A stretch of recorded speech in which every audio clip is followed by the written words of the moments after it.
Hello everyone, welcome to Study Smart IAS PCS. आज हम लोग इंटरपर्सनल स्किल स्टार्ट करने वाले हैं सी सैट के लिए। ठीक है, इसी में ही हम लोग साथ में डिसीजन मेकिंग भी कर लेंगे। ठीक है, तो दोनों चीज़ें जो हैं इंटरपर्सनल स्किल और decision making for UP PCS CSAT, ये आपका कवर हो जाएगा। ठीक है, तो चलो स्टार्ट करते हैं हम लोग। तो सबसे पहले तो ये समझ लो इंटरपर्सनल स्किल होती क्या है। इंटरपर्सनल स्किल जैसे नाम से ही समझ में आ रहा है ना, इंटरपर्सनल है ना, मतलब दो लोग जब आपस में बात करते हैं, उन इंटरेक्शन करते हैं, है ना, कम्युनिकेशन करते हैं, तो उसी को ही बोलते हैं इंटरपर्सनल स्किल। ये तो नाम से ही कॉमन है ना, समझ में आता है। तो इसमें देखो ज़्यादा दिमाग नहीं लगाना है सी सैट के लिए। ये टॉपिक तो वैसे बहुत वास्ट है, बट सी सैट में हम लोग को क्वेश्चन सही करने हैं, बस उतना दिमाग लगाना है। ठीक है, तो जो बस लिखा है उसको याद कर लो, बस उससे ज़्यादा और कुछ नहीं आएगा उसमें, है ना। ज़्यादा डीप घुसने की ज़रूरत नहीं है, क्योंकि फिर ये फिलोसफिकल टॉपिक हो जाएगा। ठीक है, तो देखो कभी कभी ऐसे ही पूछ लेते हैं कि किसने क्या कहा है ना। ये जैसे ये चेस्टर बर्नार्ड हैं, इन्होंने क्या कहा है इसी को इंटरपर्सनल स्किल को, कि this is a path of communication, मतलब path of communication should be direct and short as possible, है ना। मतलब जो भी कम्युनिकेशन है वो बिल्कुल डायरेक्ट होना चाहिए और जितना भी शॉर्ट हो सके उतना पॉसिबल। ठीक है, तो ये किसने कहा है? चेस्टर बर्नार्ड ने। बस यही आपको याद रखना है, चेस्टर बर्नार्ड ने ये कहा है। ओके, फिर मिलेट ने कुछ कहा है। मिलेट ने क्या कहा है कि जो इंटरपर्सनल स्किल्स हैं ये ब्लड स्ट्रीम की तरह होती हैं एक एडमिनिस्ट्रेटिव ऑर्गेनाइजेशन में। ठीक है, बस इतना ही याद रखना है। मिलेट ने क्या कहा है? It is like a blood stream of administrative organisation.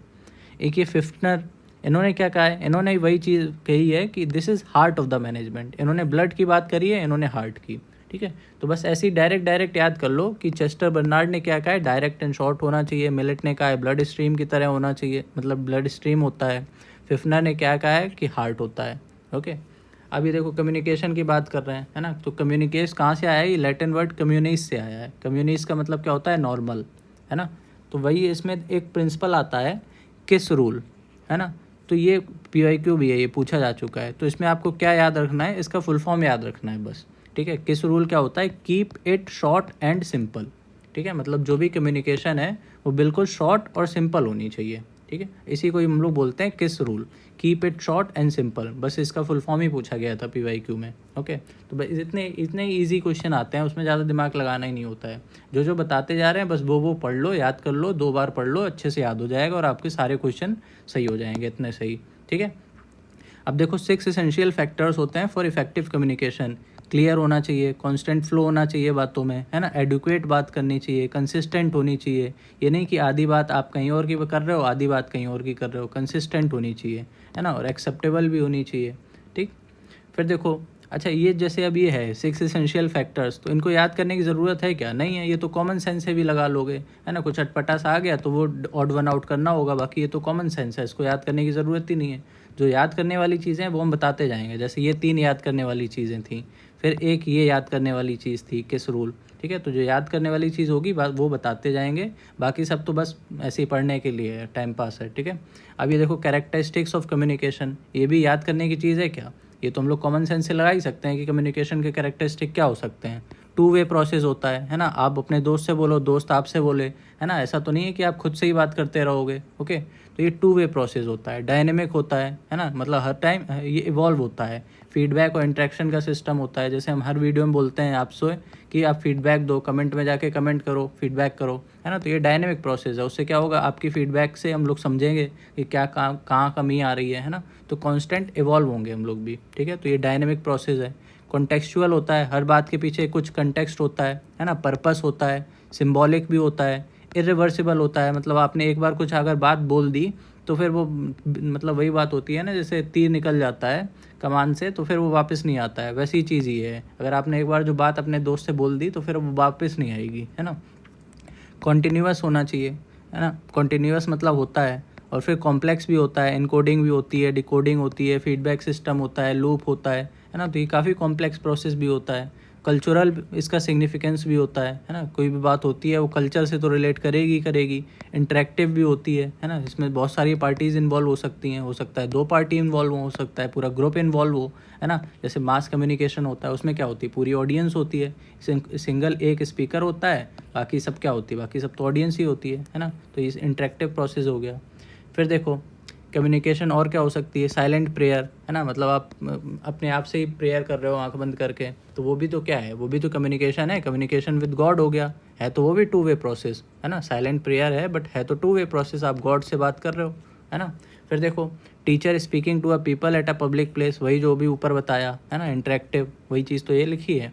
फिर एक्सचेंज ऑफ आइडियाज़ भी होते हैं कम्युनिकेशन से, है ना, जैसे कि स्टाफ में भी होता है और क्लास में भी होता है, हर जगह ही होता है एक्सचेंज ऑफ आइडिया। तो informal information exchange bye employees, है ना, जैसे एम्प्लॉयज़ कोई भी ऑर्गेनाइजेशन होता है उसमें एम्प्लॉय में एक तो होता है कि मान लो कोई लीडर है या फिर बॉस है, वो बात कर रहा है ना, अपने एम्प्लॉयज़ से, तो ये तो हो गई फॉर्मल वाली, है ना। अब एम्प्लॉय में भी तो बात करेगा कुछ ना कुछ, तो इनफॉर्मल भी तो हो जाएगी, तो वही चीज़ यहाँ पे लिखा है, इनफॉर्मल वाली चीज़।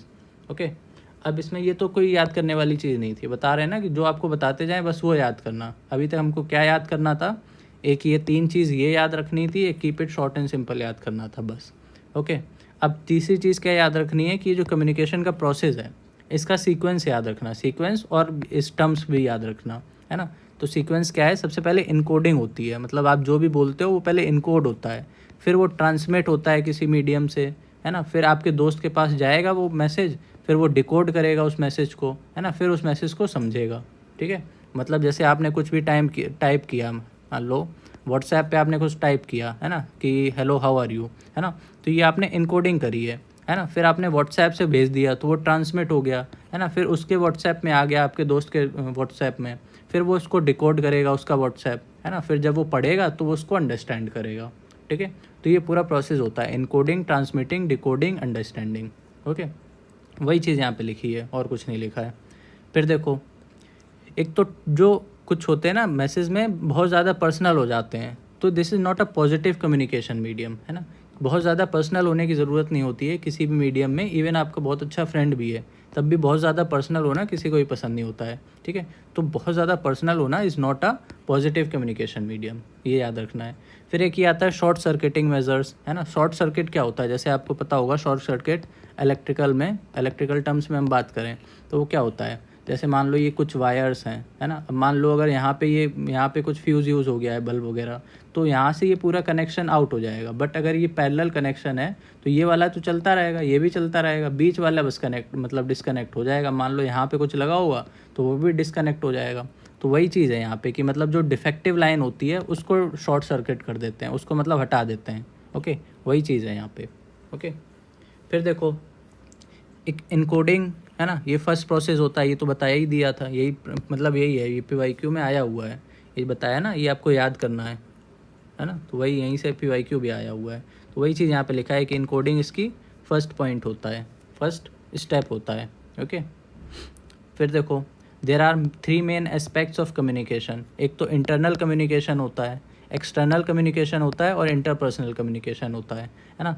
इंटरनल कम्युनिकेशन को ऐसे समझो जैसे कोई ऑर्गेनाइजेशन है ना, जो जैसे भी और बताया था ना एग्जांपल, कि एक बॉस होगा, है ना, फिर मान लो कोई एक मैनेजर होगा, फिर टीम लीडर होगा, फिर एम्प्लॉयज़ होंगे, है ना, तो इनके बीच में जो आपस में बातें हो रही होंगी ना वो इंटरनल हो गई। मतलब ये कोई ऑर्गेनाइजेशन है, मान लो XYZ ऑर्गेनाइजेशन है ना, तो इसके अंदर के लोगों की आपस में बातें हो रही हैं तो ये इंटरनल हो गई, है ना। वही मान लो कोई ABC फैक्ट्री है ना, फैक्ट्री है फिर ऑर्गेनाइजेशन मान लो, अब इसके एम्प्लॉय इधर से बात करेंगे, है ना, और इसके इधर से बात करेंगे तो ये एक्सटर्नल हो जाएगा, राइट। फिर क्या होगा कि इसके जो एम्प्लॉयज़ हैं XYZ और PQR मान लो कोई भी है, तो उनके एम्प्लॉय भी तो आपस में बात कर सकते हैं, तो उनके बीच में जो भी रिलेशन होगा मतलब जो भी कम्युनिकेशन होगा उसको इंटरपर्सनल कम्युनिकेशन बोलेंगे। ठीक है, फिर देखो सोशल स्किल क्या होता है ना।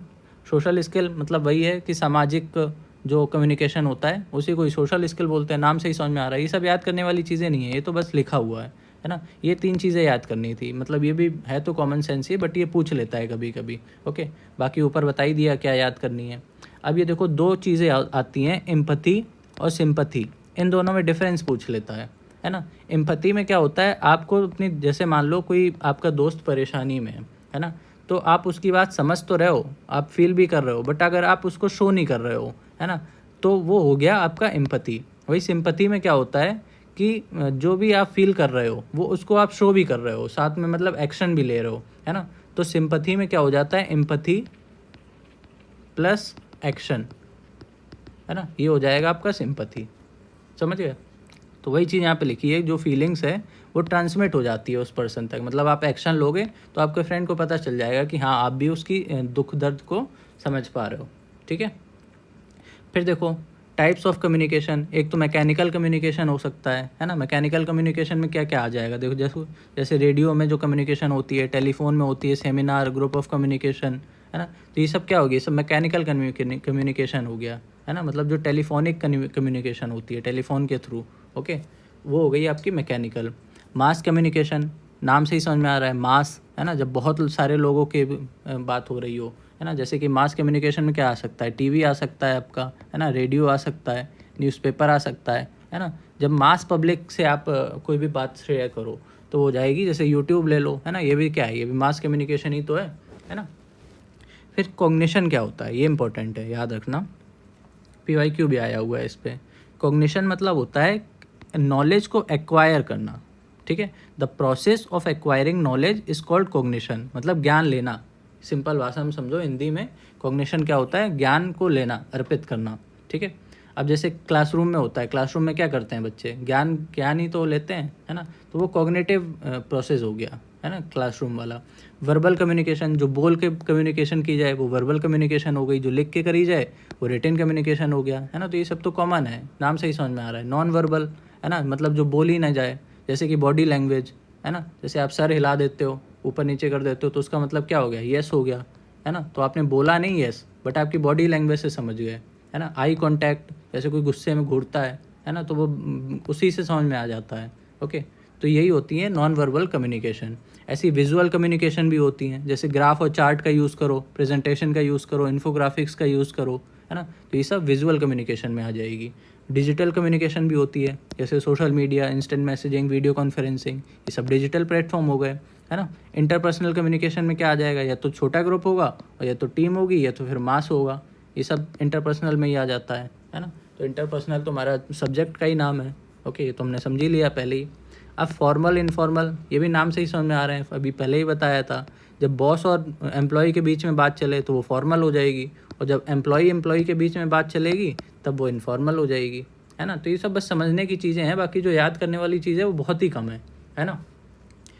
तो देखो फिर देखो cross cultural communication, cross cultural नाम से ही समझ में आ रहा है, जब दो अलग अलग कल्चर हैं, है ना, उनके अलग अलग लोगों में बात हो रही है तो उसको क्रॉस कल्चरल कहेंगे, है ना। जब दो डिफरेंट कल्चर्स के इंडिविजुअल के बीच में बातें चल रही हों तो हो जाएगी cross cultural communication. Meta communication, meta communication क्या होगा कि it refers to the underlying message conveyed through non verbal cues, context and tone, ठीक है। मतलब नॉन वर्बल क्यूज, कंटेक्स्ट और टोन से जो आपको मैसेज मिले वो होगा मेटा कम्युनिकेशन, समझ गए। मतलब आप बोल नहीं रहे हो, लिख भी नहीं रहे हो, लेकिन आपके कहते हैं ना कि आव भाव से समझ में आ जाता है कि इंसान के मन में क्या चल रहा है, तो वही चीज़ है ये मेटा कम्युनिकेशन, ठीक है।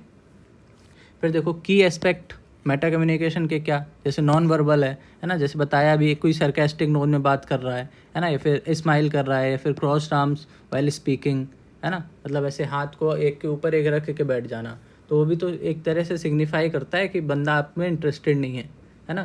तो ये सब क्या हो गया, ये सब वही हो गई नॉन वर्बल क्यूज़ हो गए, ठीक है। टोन ऑफ वॉइस भी वही है, जैसे कोई तेज़ बात कर रहा है, गुस्से में बात कर रहा है ना, तो टोन से ही समझ में आ जाता है कि वो क्या, किस मूड में है ना, वो इंटरेस्टेड है आप में या नहीं है, ठीक है। तो वही चीज़ है ये मेटा कम्युनिकेशन, समझ गए। फिर देखो क्लैरिफिकेशन और फीडबैक, ये तो समझ में आता ही है, क्लैरिफिकेशन देना, फीडबैक लेना, है ना। तो इसमें तो बताने की कुछ चीज़ ही नहीं है। फिर देखो इंटेंट एंड मीनिंग। इंटेंट मतलब क्या होता है, देखो intent behind the message and the way it is meant to be understood, है ना। मतलब जैसे आप अपने दोस्त को कुछ बोलना चाह रहे हो, तो आप बोलना तो कुछ और चाह रहे हो, बट वो समझ नहीं पा रहा है, मतलब आपका इंटेंट क्या है समझाने का, है ना। क्या आप समझाना चाह रहे हो, क्या आपका मकसद है ना। तो वही हो गया आपका इंटेंट, क्या आप उसको बताना चाह रहे हो, ओके। बट ज़रूरी नहीं है ना आप जो समझाना चाह रहे हो वही आपका दोस्त समझ ले, है ना, हो सकता है वो कुछ और मतलब निकाल ले। तो इंटेंट को क्लियर होना बहुत ज़रूरी है इंटरपर्सनल कम्युनिकेशन स्किल में, कि मतलब आप और आपका जो दोस्त है वो बिल्कुल सेम लाइंस पर होने चाहिए, सेम प्लेटफॉर्म पे होने चाहिए, कि जो आप समझाओ वो एज इट इज़ उसको समझ में आ जाए बिना किसी ट्विस्ट के, ठीक है। अब देखो डायरेक्शन ऑफ कम्युनिकेशन, है ना, कुछ डायरेक्शन भी होंगे, जैसे डाउनवर्ड बताया था, जैसे अभी बॉस अपने मैनेजर से बात करेगा, मैनेजर अपने टीम लीडर से करेगा, टीम लीडर एम्प्लॉई से करेगा, तो ये डाउनवर्ड हो गया। ऐसे ही अपवर्ड इस डायरेक्शन में जाएगा वो अपवर्ड हो जाएगा, है ना। और प्लेन में क्या हो जाएगा, जैसे एक एम्प्लॉई से बात कर रहा है ना, या तो एक टीम लीडर दूसरा टीम लीडर से बात कर रहा है, तो ये हो गया प्लेन, है ना। अब डायगनल में क्या हो जाएगा, डायगनल में जैसे मान लो ये कोई ऑर्गेनाइजेशन है XYZ, है ना, ऐसी कोई दूसरी होगी, इसमें भी होगा एक टीम लीडर, इसमें मैनेजर होगा, बॉस होगा, एम्प्लॉय होगा, है ना। तो इसका टीम लीडर इसके मैनेजर से बात करे, इसका मैनेजर इसके टीम लीडर से बात करे, है ना। तो इस टाइप का जो रिलेशन होता है वो हो जाता है डायगोनल कम्युनिकेशन, समझ गए। ओमनी डायरेक्शनल क्या हो जाएगा कि इसमें सारे डायरेक्शन में होता है, कोई किसी से भी बात कर रहा है, ऐसी कोई रेस्ट्रिक्शन नहीं है। ओके, अब इंट्रा स्केलर कम्युनिकेशन, ये क्या होता है, दो लोगों के बीच में जो कि इक्वल बॉन्ड में है ना, मतलब दो ऐसे लोग जिनके जिसमें इक्वली बॉन्डेड हैं आपस में, उसके बीच में जो कम्युनिकेशन होगा वो होगा इंट्रा स्केलर कम्युनिकेशन, समझ गए। फिर देखो एक होता है लेटरल कम्युनिकेशन, है ना। अब ये लेटरल कम्युनिकेशन क्या चीज़ है कि जब सेम ग्रुप में लोगों की बात होती है ना, मतलब सेम ग्रुप के कुछ लोग हैं, उनके बीच में जो बातें चल रही हैं वो होती हैं लेटरल कम्युनिकेशन, है ना। ये जो सेम ग्रुप की बातें होती हैं लेटरल कम्युनिकेशन, इससे टाइम बचता है ना, और कोऑर्डिनेशन भी बेटर होता है ना। अब जैसे एम्प्लॉई हैं आपके बहुत सारे, है ना, तो अगर वो आपस में उनके बीच में अच्छी बॉन्डिंग होगी, है ना, तो वो अब अच्छे से काम कर पाएंगे, अच्छे से कोऑर्डिनेट कर पाएंगे आपस में, है ना। तो इससे टाइम भी बचता है, कोऑर्डिनेशन भी होता है, किससे, लेटरल कम्युनिकेशन। ये कहाँ पे होता है, सेम ग्रुप के लोगों में होता है। ओके, फिर देखो वर्बल कम्युनिकेशन, है ना, बता ही दिया था। जैसे कि क्या होता है, इसमें एक ऑब्स्टिकल आएगा कि पुअर हियरिंग, है ना, कोई आपकी बात सुनता ही नहीं है, तो वो वर्बल कम्युनिकेशन का ऑब्स्टिकल हो जाएगा, है ना। फिर इसमें क्या होता है, कन्वर्सेशन होगी, लिसनिंग होगी, गेस्चर्स भी यूज़ होंगे। ओके, तो वही सब है, इसमें कुछ ऐसा बताने लायक नहीं है। फिर देखो कि वर्बल कम्युनिकेशन इसमें क्या क्या होता है, वही सब दोबारा लिखा है, लिसनिंग, राइटिंग, क्लैरिटी होनी चाहिए, कॉन्फिडेंस, फीडबैक, एडेप्टेबिलिटी, है ना, इंटरपर्सनल स्किल तो होता ही होता है। ओके, तो इसमें भी कुछ याद करने वाली चीज़ नहीं है। फिर नॉन वर्बल हो गया, है ना, इसमें बताया था फेशियल एक्सप्रेशन होता है, बॉडी लैंग्वेज होती है ना, ग्राफिकल डिस्प्लेज हो गया, तो ये सब होता है इसमें, है ना, मतलब बोल के नहीं बट थ्रू इंडिकेशंस आपको बताया जाए।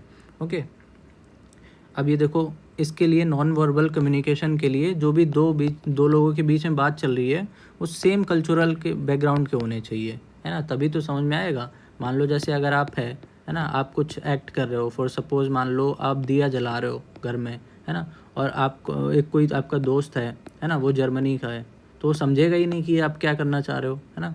तो उसके लिए आपको पहले कल्चरल बैकग्राउंड सेम होना चाहिए, तब तो आपकी नॉन वर्बल कम्युनिकेशन काम आएगी।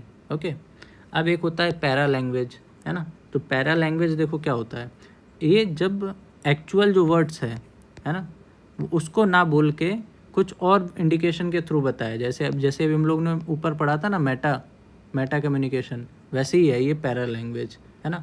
अब इसमें भी देखो वही चीज़ें जो वहाँ पे थी वही चीज़ यहाँ पे हैं, जैसे टोन हो गई, पिच हो गई, वॉल्यूम हो गया, स्पीड हो गई, है ना, इंटोनेशन हो गया, इन सब के थ्रू आप क्या बताना चाह रहे हो, उससे आपको वो होती है पैरा लैंग्वेज, है ना। जैसे टोन हो गई, है ना, कोई बहुत तेज़ी से या तो ज़ोर से बात कर रहा है तो वो एंगर दिखा रहा है, कोई आराम से बात कर रहा है ना, तो वो मतलब खुश है ना, और बहुत धीरे कोई बात कर रहा है तो वो सैड है ना। तो वो टोन से पता चल जाता है कि बंदे का मूड कैसा है ना। वैसे पिच का भी सिग्निफिकेंस होता है। ओके, हाई पिच है कि लो पिच है, वो आपके मूड को दर्शाती है।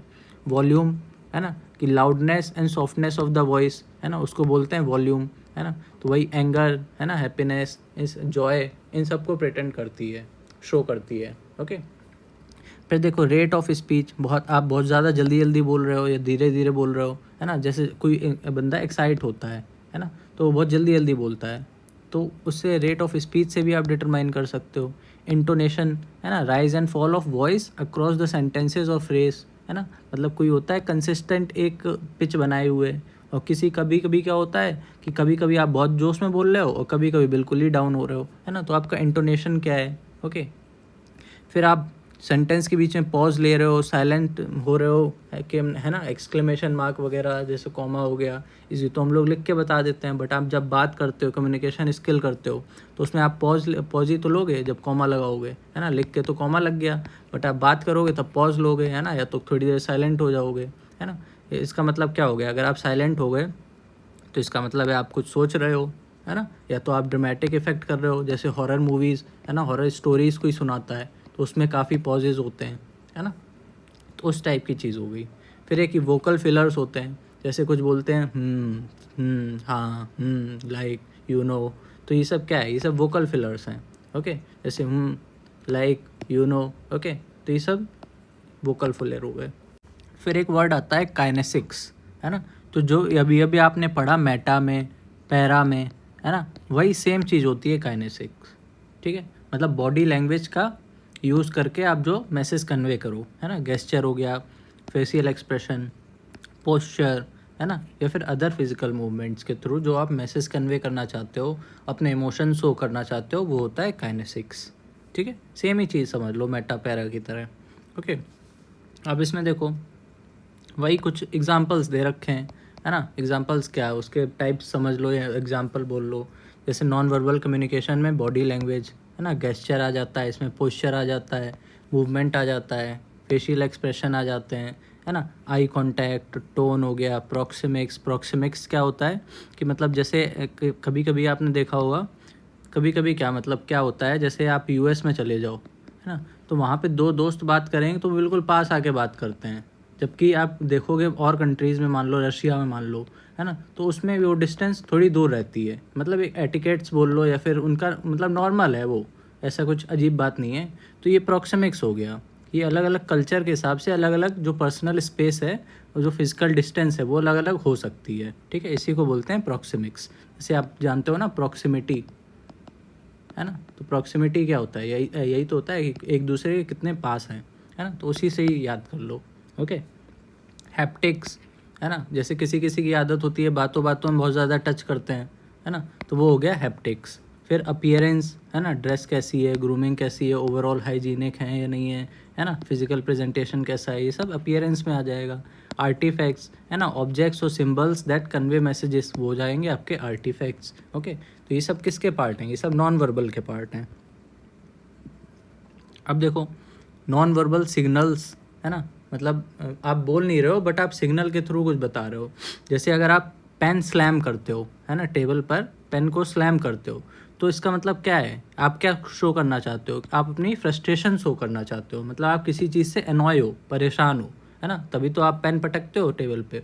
स्काउलिंग, स्काउलिंग का मतलब क्या है कि आप किसी चीज़ को डिसलाइक कर रहे हो, है ना, आपको पसंद नहीं आ रहा है वो चीज़, है ना, एंगर आपको हो रहा है, गुस्सा आ रहा है, इसी वजह से तो आप स्काउलिंग करोगे, है ना। अब अगर लीनिंग ड्यूरिंग कम्युनिकेशन, इसके भी दो टाइप्स होते हैं, है ना, ये पूछता है, ये सब याद रखना है ना, कि किसका मतलब क्या होता है, स्लैमिंग ऑफ पेन का मतलब क्या है, स्काउलिंग का मतलब क्या है।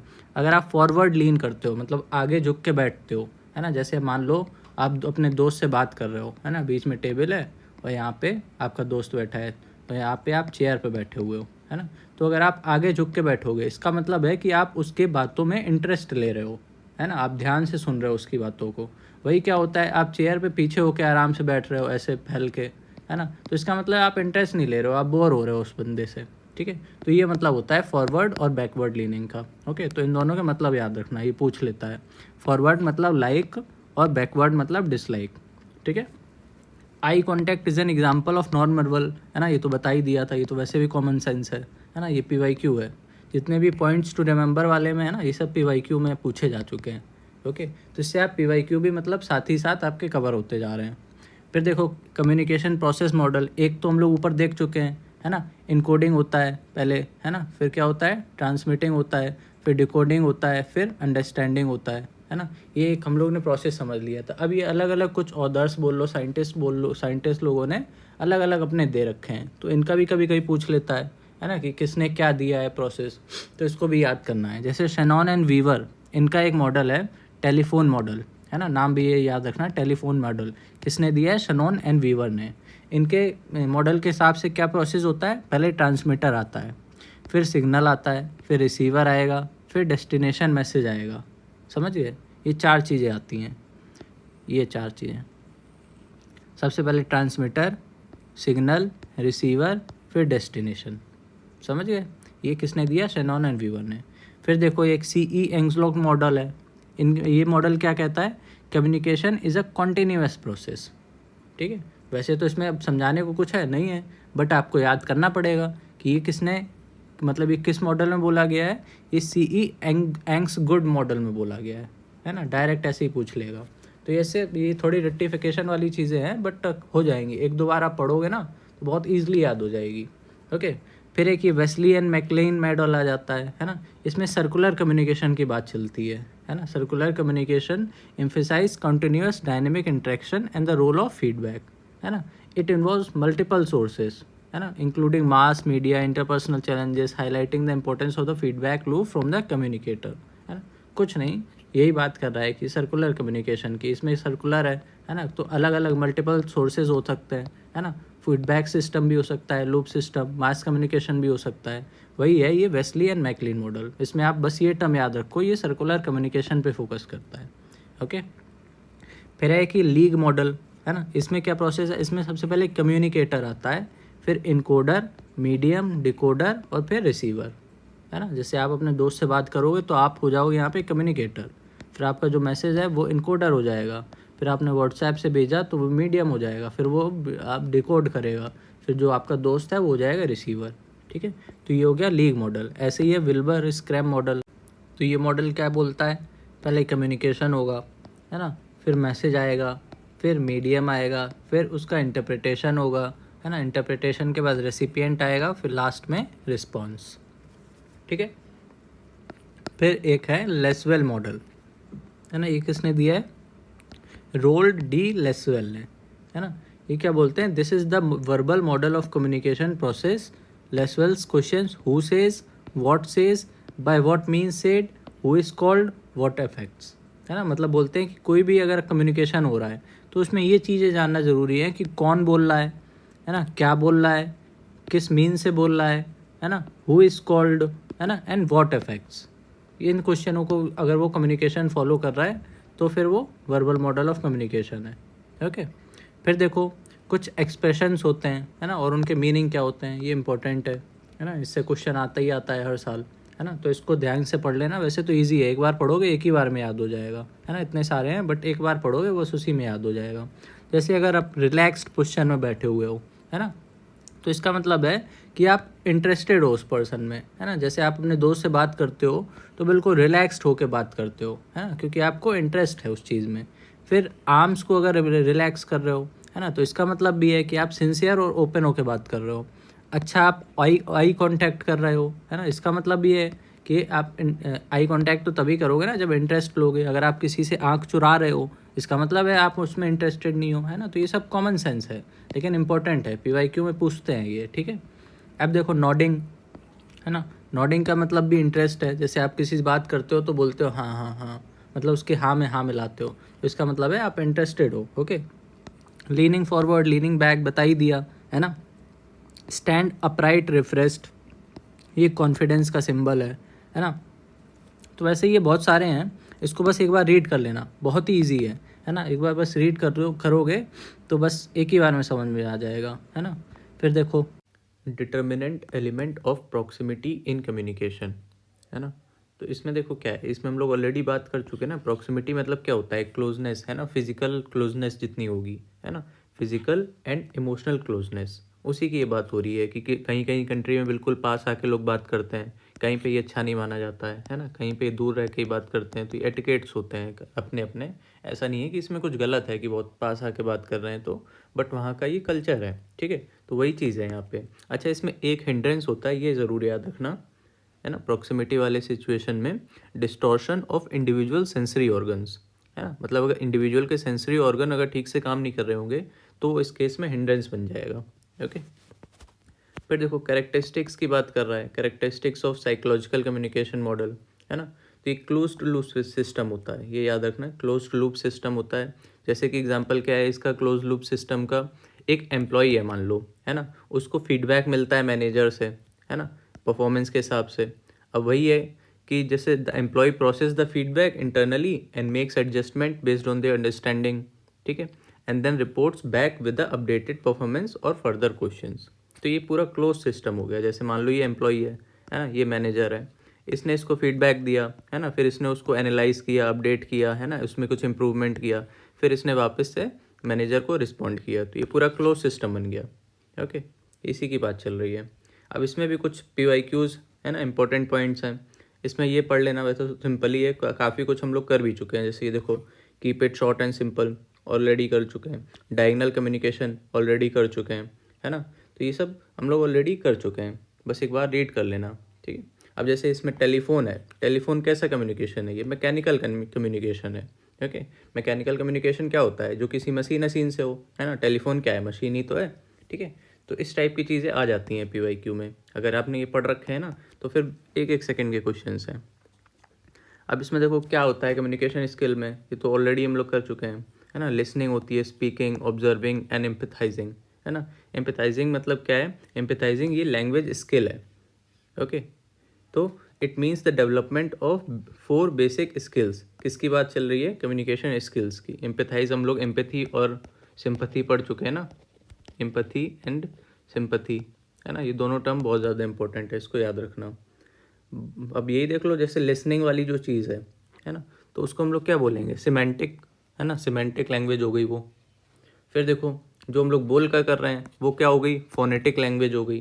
जो हम लोग लिख कर रहे हैं वो क्या हो गई, फोनेटिक कम ग्राफिक, है ना। जो भी हम लोग लिख रहे हैं ये सब क्या है, ग्राफिक ही तो है। और फिर कुछ हम लोग राइटिंग में कर रहे हैं, राइटिंग वाली तो प्योरली ग्राफिक हो गई, ओके। रीडिंग में तो हम लोग बोल भी रहे हैं, लिख भी रहे हैं, इसलिए वो फोनेटिक और ग्राफिक हो गई। स्पीकिंग प्लस राइटिंग हो गई रीडिंग, ठीक है। अब देखो, एक्टिव लिसनिंग के टेक्निक्स हैं कुछ, है ना। तो ये तो कॉमन सेंस है, इसमें कुछ बताने की ज़रूरत ही नहीं है।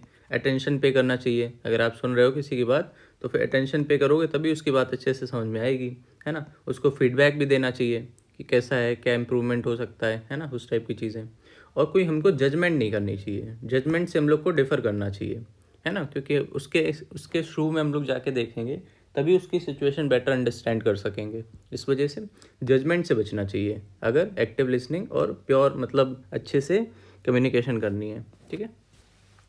और लास्ट क्या है, रिस्पॉन्ड अप्रोप्रिएटली, ओके। अब देखो, कुछ बैरियर्स होते हैं एक्टिव लिसनिंग में, कुछ बैरियर्स होते हैं, इसको बस देख लो, आना नहीं है ये, बस देख लो। जैसे कि क्या वोकैबुलरी किसी की अच्छी नहीं है ना, तो वो लिंग्विस्टिक बैरियर हो जाएगा। अगर बहुत ज़्यादा दूर हैं दो लोग, है ना, तो वो स्ट्रक्चरल बैरियर हो गया, है ना। और कोई अगर बहुत ज़्यादा जल्दी में, हेस्ट में है, हेक्टिक मतलब बहुत बिजी शेड्यूल है उसका, वो टाइम नहीं दे पा रहा है दूसरे बंदे को, ओके। तो ये क्या है, ये इकोलॉजिकल बैरियर हो जाएगा, ओके। और फिर लास्ट में क्या है, क्लेमर, ये क्या हो जाएगा, इन्वायरमेंटल बैरियर, ठीक है। तो ये 4 तरह के बैरियर्स होते हैं एक्टिव लिसनिंग के, ओके।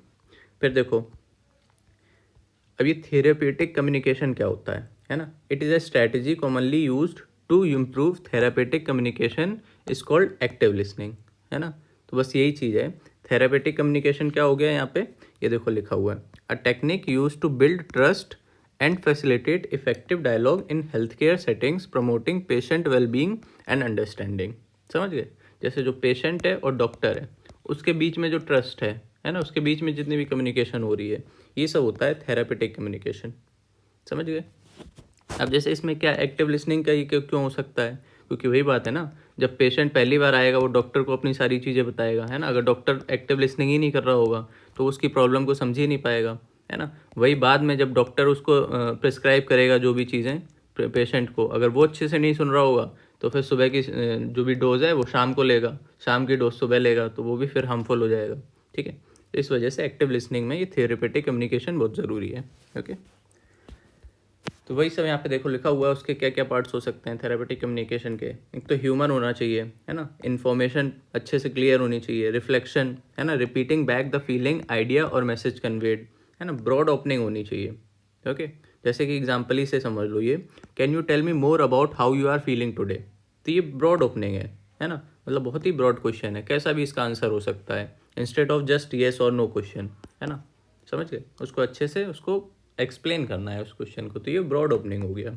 क्लैरिफिकेशन होना चाहिए, रीस्टेटिंग, है ना, जो भी मेन थीम है उसको रिपीट करना चाहिए, जैसे हम लोग जीएस आंसर्स में भी करते हैं ना, जो भी क्वेश्चन में पूछा गया है उसको बार बार रीस्टेट करो ताकि एग्जामिनर को लगे कि हाँ भटके नहीं हो टॉपिक से, ओके। वही चीज़ यहाँ पे है, फोकस, है ना, ये तो ऑब्वियसली कम्युनिकेशन में ज़रूरी है। फिर देखो, एक ऑर्गेनाइजेशन में कम्युनिकेशन कैसे होती है, इसमें बस आपको एक चीज़ याद रखनी है, ये सब तो बोल बच्चन बातें हैं, सिर्फ एक चीज़ याद रखो, ये ग्रेप वाइन क्या होता है ना। तो ग्रेप वाइन बोलते ही इसी को है, इसी की डेफिनेशन समझ लो। कम्युनिकेशन होती है ना जो भी किसी भी ऑर्गेनाइजेशन में बिटवीन एम्प्लॉई, है ना, उसको बोलते हैं ग्रेप वाइन, ठीक है। तो एम्प्लॉय के बीच में हो रही है, तो ये कैसी कम्युनिकेशन हो जाएगी, ये इनफॉर्मल कम्युनिकेशन हो जाएगी, है ना। तो वही चीज़ हो गई ये ग्रेप वाइन। अब देखो ये आ चुका है, ये PYQ में काफ़ी बार पूछ चुके हैं कि ग्रेप वाइन क्या होता है, ठीक है। तो ये क्या हो गई, informal communication between employ of any organisation, समझ गए।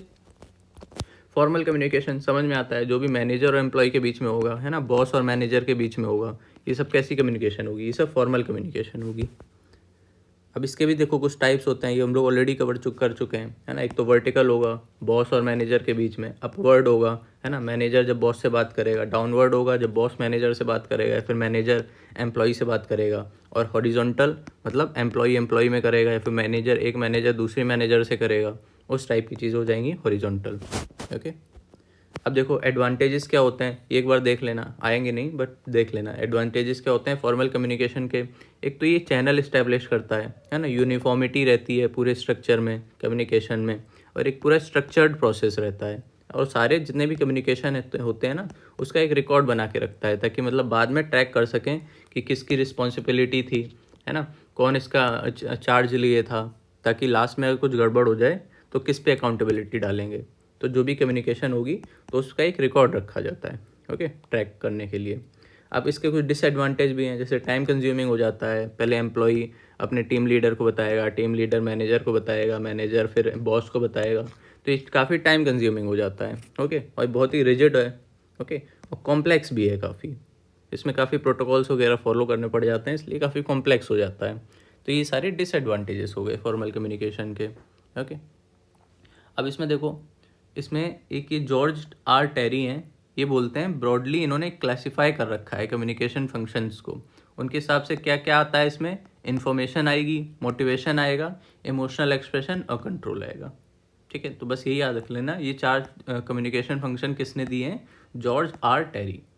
अब इसके एलिमेंट्स क्या हो सकते हैं कम्युनिकेशन के, इनके हिसाब से, जॉर्ज आर टेरी के हिसाब से, एक सेंडर होगा, ये चीज़ हम लोग बार बार पढ़ चुके हैं, तो इसमें यही याद रखना है, वैसे तो ये कॉमन चीज़ें हैं, है ना, बट ये किसने दिए हैं वो याद रखना होता है, क्योंकि एक दो ये चीज़ें चेंज कर देंगे, मान लो फीडबैक इन्होंने नहीं रखा, मान लो 4 ही तक रखा, तो ऐसा ऑप्शन में आ गया, तो उसमें 4 नाम दे देंगे और आपको बताना होगा, तो इसको अच्छे से कर लेना। तो इन्होंने क्या कहा था, सबसे पहले सेंडर आएगा, फिर इन्फॉर्मेशन या फिर जो भी मैसेज है वो आएगा, फिर मीडियम आएगा, रिसीवर, और लास्ट में फीडबैक। मोर और लेस सबका सेम ही है, एक दो चीज़ें इधर हैं, बस उसी वजह से याद करना पड़ेगा, ओके। फिर देखो टाइप्स ऑफ कम्युनिकेशन, है ना, डिपेंडिंग ऑन मीडियम के हिसाब से अगर देखें तो एक तो ओरल हो सकता है, बोल के हो सकता है, या तो लिख के हो सकता है, और या तो सिंबल में हो सकता है ना, जो हम लोग ने पहले देखी थी ना पैरा लैंग्वेज, तो वो क्या है, यही तो है सिंबॉलिक लैंग्वेज, जैसे हम लोग इशारों में जो बातें करते हैं ना, वो क्या हो गई, वो सिंबॉलिक लैंग्वेज हो गई, ओके। अब बेस्ड ऑन, ये तो मीडियम था, अब बेस्ड ऑन फ्लो भी होता है, ये भी हम लोग ऑलरेडी कर चुके हैं, डाउनवर्ड, अपवर्ड, हॉरिजॉन्टल और इनफॉर्मल, ओके। इसी को हम लोग क्या बोलते हैं, इनफॉर्मल कम्युनिकेशन, ग्रेप वाइन, है ना, ये ऑलरेडी हम लोग कर चुके हैं। फिर देखो अब इसमें वही है, देखो क्या बोल रहे हैं, मिलेट के हिसाब से, जो स्टार्टिंग में हम लोग ने मिलेट पढ़ा था ना, वही ये बोल रहे हैं, important usages of conference method in organisation, ठीक है, मतलब कॉन्फ्रेंस का क्या रोल है ऑर्गेनाइजेशन में फॉर कम्युनिकेशन, उसकी बात ये कर रहे हैं मिलेट। तो क्या है, प्रॉब्लम आइडेंटिफिकेशन होती है इससे, प्रॉब्लम सॉल्व होती है, डिसीजन सपोर्ट होता है ना, क्योंकि सारे मेंबर्स इन्वॉल्व होते हैं, बॉस से लेके एम्प्लॉय तक, ओके। तो तुरंत इसका रेजोल्यूशन निकल आता है कॉन्फ्रेंस में ही। टीम की यूनिटी होती है, परफॉर्मेंस इवेल्युएट होता है, और इन्फॉर्मेशन एक्सचेंज होती है। तो ये सब कॉमन चीज़ें हैं, ये याद करने की ज़रूरत है नहीं है ना। बस इसमें क्या याद रखना कि ये जो कॉन्फ्रेंस मेथड दिया था, ये किसने दिया था, मिलेट ने, ओके। फिर देखो फीडबैक हमको पता ही है क्या होता है, in an organisation obtain through upward communication, है ना, external communication and parallel communication. Main routes in the organisation, formal communication and informal, मतलब दोनों में ही होती है, फॉर्मल में भी होती है, इनफॉर्मल में भी होती है, ऑब्वियस सी बात है, फीडबैक तो दोनों में ही होगा, okay. And communication is the heart of organisation, ये किसने कहा था, इन्हीं ने कहा था, ये मिलेट ने, है ना, स्टार्टिंग में हम लोग ने फर्स्ट पेज पर पढ़ा था ये।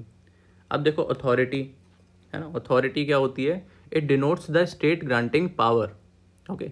अथॉरिटी मतलब ही है कि जिसके पास पावर होगी उसी के ही चलेगी, तो वही समझ लो ये, बाकी इसमें ऐसा कुछ बताने लायक नहीं है। अब लीडरशिप क्या होता है ना, effective leadership often involves a mix qualities, skills and behaviour, है ना, मतलब लीडरशिप होती है कि अगर मान लो कोई क्राइसिस आ जाए, है ना, तो उसको आप कितने अच्छे से हैंडल कर सकते हो, अपनी टीम को आप कितने अच्छे से मैनेज कर रहे हो, जो भी आपका विज़न है ना, उसको आप कितने अच्छे से मतलब फॉलो कर रहे हो, कितने अच्छे से उसके टारगेट्स अचीव कर रहे हो। ओके, तो इसी को ही हम लोग बोलते हैं लीडरशिप। अब इन्होंने देखो क्या कहा है, डोनाल्ड पेल्स ने, ability and support of a manager और a leader paves the way for effective relationships, clear communication with employees और सबॉर्डिनेट्स, है ना। This principle is called Pelz effect. Okay, इनका नाम था पेल्स, इसी पे इन्होंने रख दिया है नाम पेलन effect. Okay, the support of superior combined with appropriate upward influence. कि किसकी बात कर रहे हैं, ये लीडरशिप की ही बात कर रहे हैं, ठीक है। अब देखो टाइप्स ऑफ लीडरशिप होती है ना। एक तो होती है लीड एडवाइजरी लीडरशिप, है ना। इसमें क्या होता है, जो भी लीडर होता है वो अपने टीम मेंबर्स की सुनता है, मतलब जितने भी वो है ना टीम मेंबर्स, वो सब एडवाइस दे सकते हैं लीडर को, फिर लीडर जाके अपने मैनेजर को बताएगा, उस टाइप की चीज़ें होती हैं इसमें एडवाइजरी लीडरशिप।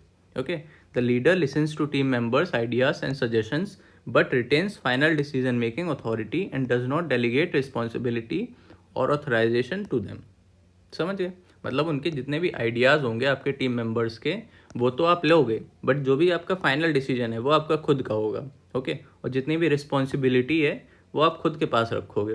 ओके, आप पास ऑन नहीं करोगे अपने टीम मेंबर्स को, तो इसी वजह से इसका नाम एडवाइजरी है, सिर्फ इसमें एडवाइस ली जाती है। ओके, फिर देखो फिलैंथ्रोपिक, है ना। फिलैंथ्रोपिक में क्या है, this leadership style gives importance to the ideas but the final authority to take decisions rest with the leader of the team. Similar बात हो रही है, यहाँ पे भी हम लोग आइडियाज़ एंड सजेशंस ले रहे थे, यहाँ पे भी आइडियाज़ ले रहे हैं, और यहाँ पे भी देखो फाइनल डिसीजन लीडर का ही था, वही यहाँ पे भी है। Okay, ability to guide influence and inspire individuals who groves towards achieving goals, है ना। तो वही चीज़ है, दोनों लगभग सेम ही है, एडवाइजरी एंड फिलेंथ्रोपिक। अब देखो कंजर्वेटिव स्टाइल, है ना, नाम से ही समझ में आ रहा है, जिसमें कंजर्वेटिव अप्रोच होगी। ओके, तो वही देखो, it is cautious, risk averse and impersonal, based on legal norms and rational grounds, leading to potential arrogance, promotes a rigid adherence to rules and lack of personal identity और intrinsic motivation। ठीक है, मतलब जैसे जो बात होती है ना डू एज आई से वाली, वही चीज़ इसमें चलती है, मतलब जैसा हम बोल रहे हैं वैसा करते जाओ, बस अपना दिमाग नहीं लगाओ ज़्यादा। तो वो ये क्या हो गई, ये पुरानी सोच हो गई, कंजर्वेटिव हो गई। ठीक है, तो इसे ऐसे याद कर लो, डू एज आई से। अब देखो पार्टिसिपेटिव, है ना, नाम से ही समझ में आ रहा है, जिसमें जितने भी टीम मेंबर्स हैं वो अच्छे से पार्ट लें, सॉरी। ठीक है, अब इसमें क्या होता है, रिसर्च ओरिएंटेड होता है ये, है ना, इसी वजह से इसका पॉजिटिव आउटकम्स होता है। Increases subordinate satisfaction and motivation, leader involve subordinates in decision making leading to higher responsibility and engagement. ठीक है, मतलब जो भी लीडर है वो अपने एम्प्लॉयज़ को, सबॉर्डिनेट को डिसीजन मेकिंग में पार्ट लेने देता है, उनके पास थोड़ी ज़्यादा रिस्पॉन्सिबिलिटी रहती है, इसकी वजह से उनका एंगेजमेंट भी बढ़ता है। ओके, इसकी वजह से जो उनका रिकग्निशन होता है टीम मेंबर्स का, वो भी एनहेंस होता है, तो उनमें सेल्फ वर्थ आती है कि हाँ कंपनी मेरी सुन रही है ना, ऐसा नहीं है कि हम बस गधों की तरह काम करे जा रहे हैं। ठीक है, फिर देखो डेलीगेटेड लीडरशिप, है ना, डेलीगेटिंग लीडरशिप। इसमें क्या होता है, जो भी टास्क होते हैं वो एम्प्लॉय को डायरेक्ट दे दिए जाते हैं, उसके पास पूरी फ्रीडम ऑफ वर्क होती है, बस उसको टास्क से मतलब होता है लीडर को कि हमको ये टास्क चाहिए, अब कैसे भी तुम करो वो तुम्हारी मर्जी। ठीक है, तो ये हो गया डेलीगेटिंग लीडरशिप। फिर लास्ट क्या है, कंसल्टेटिव लीडरशिप, है ना। इसमें क्या होता है, जो भी लीडर होता है वो इनपुट लेता है अपने टीम मेंबर से बिफोर मेकिंग एनी डिसीजन। ठीक है, तो ये हो गई आपकी कंसल्टेटिव लीडरशिप। ओके, अब देखो decision making in the context of leadership, है ना, तो ये तो बस पढ़ लेना, इसमें कुछ बताने लायक नहीं है। जैसे कमांड, कंसेंसस, कन्वीनियंस, है ना, कोलैबोरेटिव, तो ये सब चीज़ों टर्म हम लोग ऑलरेडी देख चुके हैं, पढ़ चुके हैं, इसमें कुछ नया नहीं है। तो इसमें यही है, मतलब इंटरपर्सनल स्किल में काफ़ी चीज़ें इधर की उधर हैं, इसमें स्ट्रक्चर्ड वे में इन्होंने सिलेबस दे नहीं रखा है, तो काफ़ी चीज़ें हो सकती है रिपीट हों। ठीक है, तो एक बार बस ये जो भी नोट्स है ना, लगभग 70 पेजेस के आसपास होंगे, 65 to 70 पेजेस, इसको एक बार रीड कर जाना, यहीं से क्वेश्चन आएंगे और कहीं से नहीं आएंगे। ये 2-3 बुक मिला के ये नोट्स बने हैं, और इसमें PYQs भी इंक्लूडेड हैं सारे। ठीक है, तो इसको कर लोगे, it will be more than enough. Okay, बाकी तो मतलब सेल्फ एक्सप्लेनेटरी नोट्स हैं, इतना कुछ उसमें बताने लायक नहीं है, सिंपल लैंग्वेज में बनाए गए हैं। ओके, अब देखो क्या होता है, inspiring their subordinates rather than ordering, ये तो कॉमन सेंस है। Accept mistakes and regain confidence, है ना, and avoid repressing mistakes and avoid repeated mistakes and detachment, है ना, ये सब क्या है, ये सब लीडरशिप क्वालिटीज़ हैं। अच्छा लीडर वही होता है जो इन चारों चीज़ों को फॉलो करता है कि अगर उससे कोई मिस्टेक हो गई है तो उसको रिपीट मत करो, उसको रिप्रेस करने की कोशिश मत करो, उसको एक्सेप्ट कर लो एक बार, ठीक है। एक्सेप्ट करोगे तो आप अपना ट्रस्ट जीत सकते हो पब्लिक के ऊपर, ठीक है। फिर देखो क्या है, ये सब हम लोग कर चुके हैं। इमोशनल इंटेलिजेंस, इंटरपर्सनल रिलेशन, ये भी देखो हो गया है। Types of interpersonal roles. अब इसमें ये देख लो बस, फिगर हेड रोल क्या होता है। लीडर रोल तो देख लिया है हम लोगों ने। फिगर हेड रोल क्या होता है? Figurehead role in leadership refers to a position where an individual holds a title और पोजीशन ऑफ अथॉरिटी, ठीक है। मतलब जिसके पास कुछ टाइटल हो या फिर अथॉरिटी हो, उसको हम लोग बोलेंगे फिगर हेड। फिगर हेड मतलब ऐसे हिंदी में अगर बोलें तो जो भी मतलब मेन इंसान है वो होगा फिगर हेड, ओके। लीडर पता ही है ना। अब लाइसन रोल, ये भी हम लोग देख चुके हैं, है ना। लाइसन रोल क्या होता है? ये एक ब्रिज की तरह काम करता है, इंटरमीडिएटरी की तरह काम करता है बिटवीन डिफरेंट ग्रुप्स, ठीक है। तो वो होता है लाइसन रोल, ये याद रखना, है ना। ऐसे डायरेक्ट आ जाएगा लाइसन रोल क्या है, तो ये बस आप ये दो टर्म याद रख लोगे तो फिर याद रह जाएगा, ब्रिज और इंटरमीडिएटरी, ठीक। अब boss is not an interpersonal role, ये याद रखना। जैसे किसी स्टेटमेंट में लिख के आ जाए कि boss is an interpersonal role, तो वो गलत हो जाएगा। बॉस इंटरपर्सनल रोल में नहीं आता है, क्योंकि ये तो फिर फॉर्मल वाली चीज़ में आ जाएगा ना। बॉस से तो जितनी कम्युनिकेशन होती है वो फॉर्मल होती है, इस वजह से नहीं आएगा।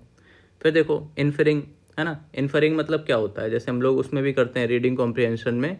इन्फर का मतलब क्या होता है? इन्फर मतलब होता है कि आपको कोई पैराग्राफ दे रखा है ना, या फिर कोई भी कम्युनिकेशन हुई है, तो लास्ट में उसका कंक्लूजन निकालना, तो वही चीज़ होती है इन्फरिंग, ड्राइंग कंक्लूजन्स, ठीक है। अब जैसे कि अगर आप एग्जाम्पल से इसको समझो कि अगर आप किसी को अम्ब्रेला के साथ देख रहे हो, छाता के लेकर कोई जा रहा है, इसका मतलब है कि आप उससे क्या अंदाज़ा लगाओगे? उससे आप ये इन्फर करोगे कि आज बारिश होने वाली है ना। यही तो आप इन्फर करोगे, उससे कंक्लूजन तो यही निकालोगे उसको देखकर। तो ये क्या हो गया? ये इन्फरिंग हो गया, उससे आपने अंदाज़ा लगाया, ठीक है। अब देखो, ये देखो, who can be a good listener, है ना। इसको इसको में तो बताने लायक है नहीं। जिसके पास पेशेंस हो, है ना, जो अटेंशन करे, अटेंशन मतलब दे लिसनिंग को। अब देखो, two skills associated with good listener are the ability to pay attention and to provide feedback. ये देख लिया हमने।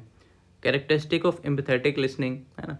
ये अपने आप को, खुद को सामने वाले की जगह रख के देखो, वही यहाँ पे लिखा हुआ है। Placing themselves in speakers position, observing the speakers body language, है ना। बॉडी लैंग्वेज पर भी ध्यान देना, ये नहीं कि बस जो बोल रहा है वही सुनते जाओ, ओके। इसी वजह से जो फ़ोन कम्युनिकेशन होती है, मैकेनिकल कम्युनिकेशन, वो इतनी इफेक्टिव नहीं होती है, क्योंकि वहाँ पे ये वाला जो फैक्टर है वो मिसिंग होता है, बॉडी लैंग्वेज वाला, ओके।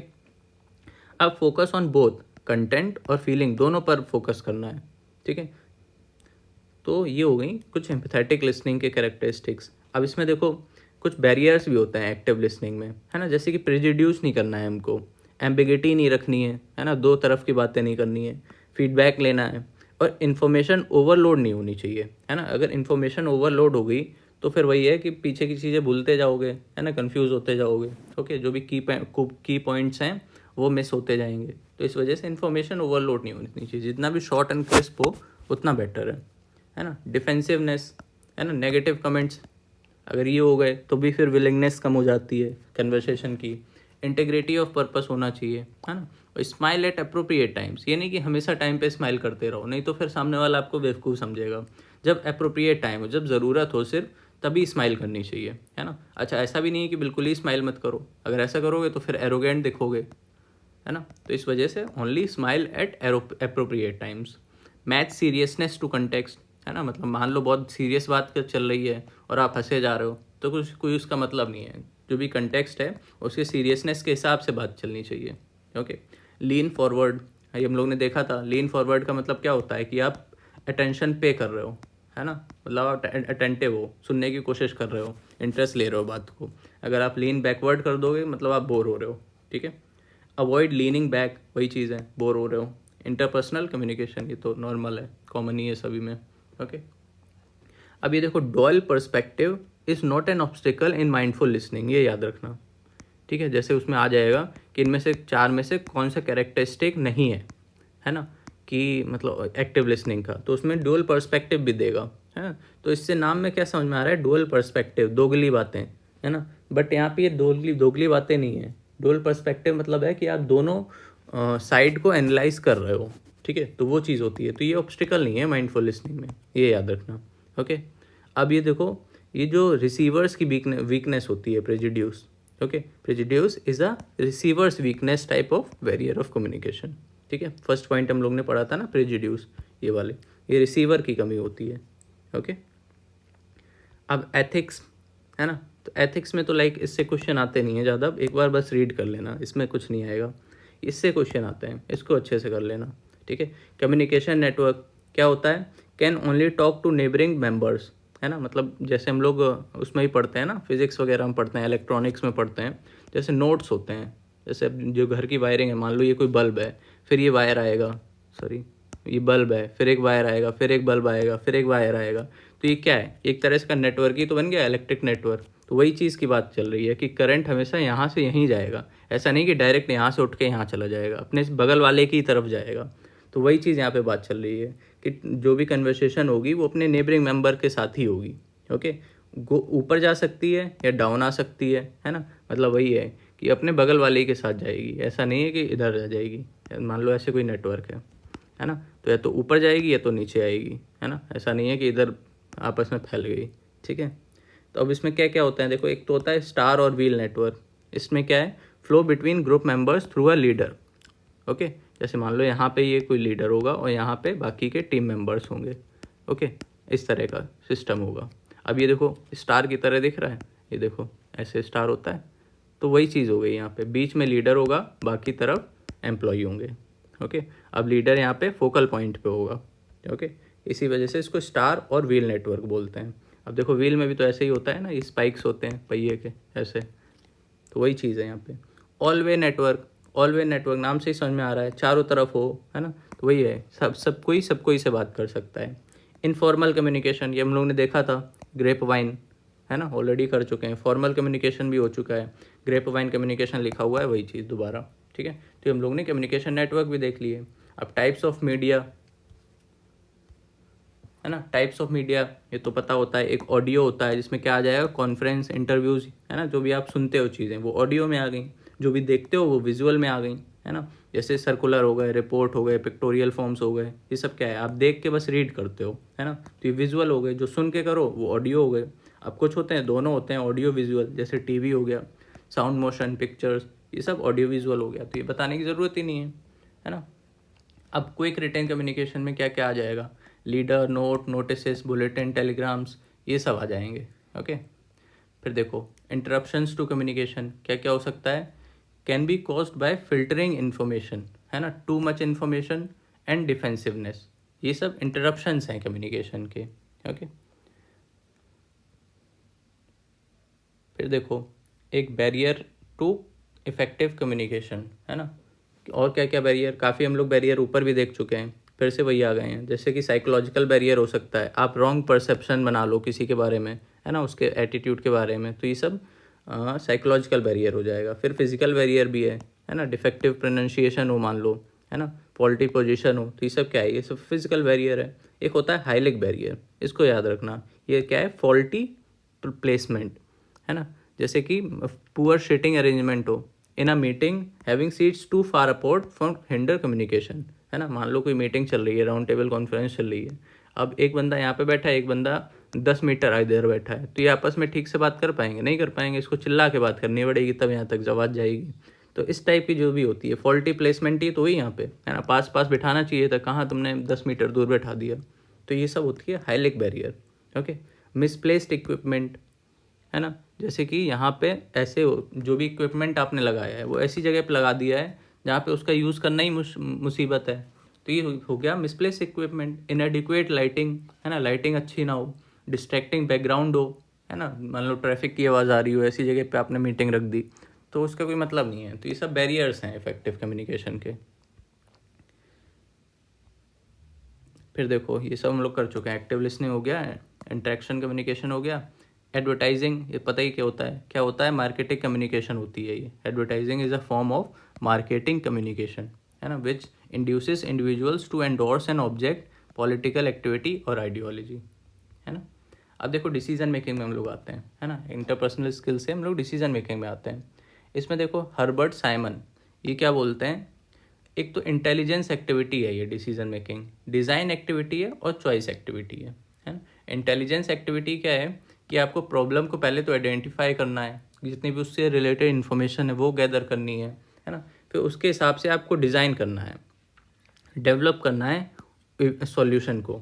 ओके, फिर चॉइस एक्टिविटीज़, मान लो जैसे आपने जो भी इन्फॉर्मेशन निकाली, पहले तो प्रॉब्लम ढूंढोगे है ना, प्रॉब्लम ढूंढने के बाद आपने इन्फॉर्मेशन निकाली, इन्फॉर्मेशन के हिसाब से आपने कुछ सेट ऑफ सॉल्यूशन बनाए कि ये सॉल्यूशन बेसिस पे हो सकता है। अब सॉल्यूशन के बाद उन सॉल्यूशन में भी जो भी बेस्ट सॉल्यूशन होगा उसको आप सेलेक्ट करोगे। तो ये प्रोसेस जितना भी होता है ये होता है डिसीजन मेकिंग का। ठीक है, ये किसने दिया था, हर्बर्ट साइमन, इनका नाम याद रखना। ठीक है,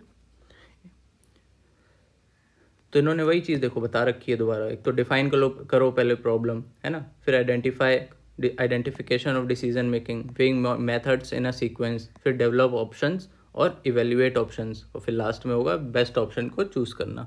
ठीक है, अब ये बताया था हर्बर्ट साइमन ने। वैसे ही देखो नेक्स्ट बर्नार्ड ने भी कुछ बताया था है ना, तो उनका भी देख लो। उन्होंने क्या कहा था, पहले डिफाइन करो है ना, जितने भी ऑल्टरनेटिव हैं उनको चूज़ करने के लिए पहले उसको प्रॉब्लम को डिफाइन करो। फिर उनका क्या था, फिर मतलब डिफाइन करने के बाद जो भी तुम्हारे ऑप्शंस बचे हैं उसको नैरो डाउन करते जाओ है ना।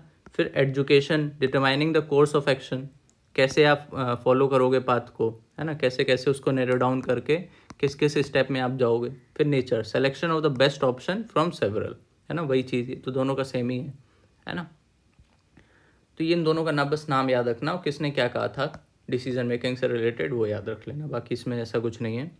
अब देखो 4 स्टेजेस होते हैं रीजनिंग के है ना, इज एज फॉलो, उसका सीक्वेंस आपको याद रखना है। 4 स्टेजेस ऑफ रीजनिंग का सीक्वेंस याद रखना है बस, बाकी इसमें बताने लायक कुछ नहीं है। सबसे पहले आता है प्रिपरेशन, फिर हाइपोथेसिस, फिर डिडक्शन और फिर लास्ट में वेरिफिकेशन। इसका बस सीक्वेंस याद कर लेना, वेरिफिकेशन, हाइपोथेसिस, डिडक्शन और फिर वेरिफिकेशन। ठीक है, बाकी देखो टाइप्स ऑफ डिसीजन मेकिंग ये हम लोग ऑलरेडी कर चुके हैं। टॉप डाउन अप्रोच होती है ना, क्लियर इंस्ट्रक्शन होना चाहिए, minimal input and focus on efficiency and control. Okay,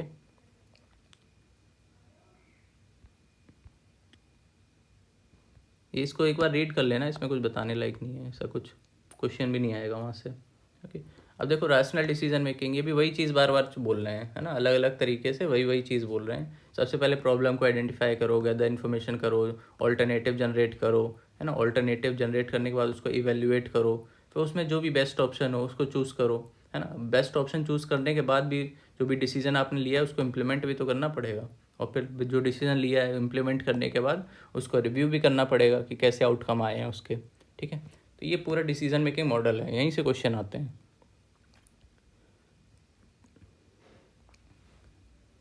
अब देखो फीडबैक क्या होता है ये हम लोग देख ही चुके हैं। इसका पर्पस क्या होता है कि मतलब जो भी आपके पास आपने मैसेज भेजा है, मान लो ए ने बी को कोई बात बोली है, तो जब तक इसका फीडबैक नहीं आएगा तब तक ए को पता नहीं चलेगा कि बी के बाद पास जो मैसेज गया है वो उसने ठीक से अंडरस्टूड किया है कि नहीं किया है।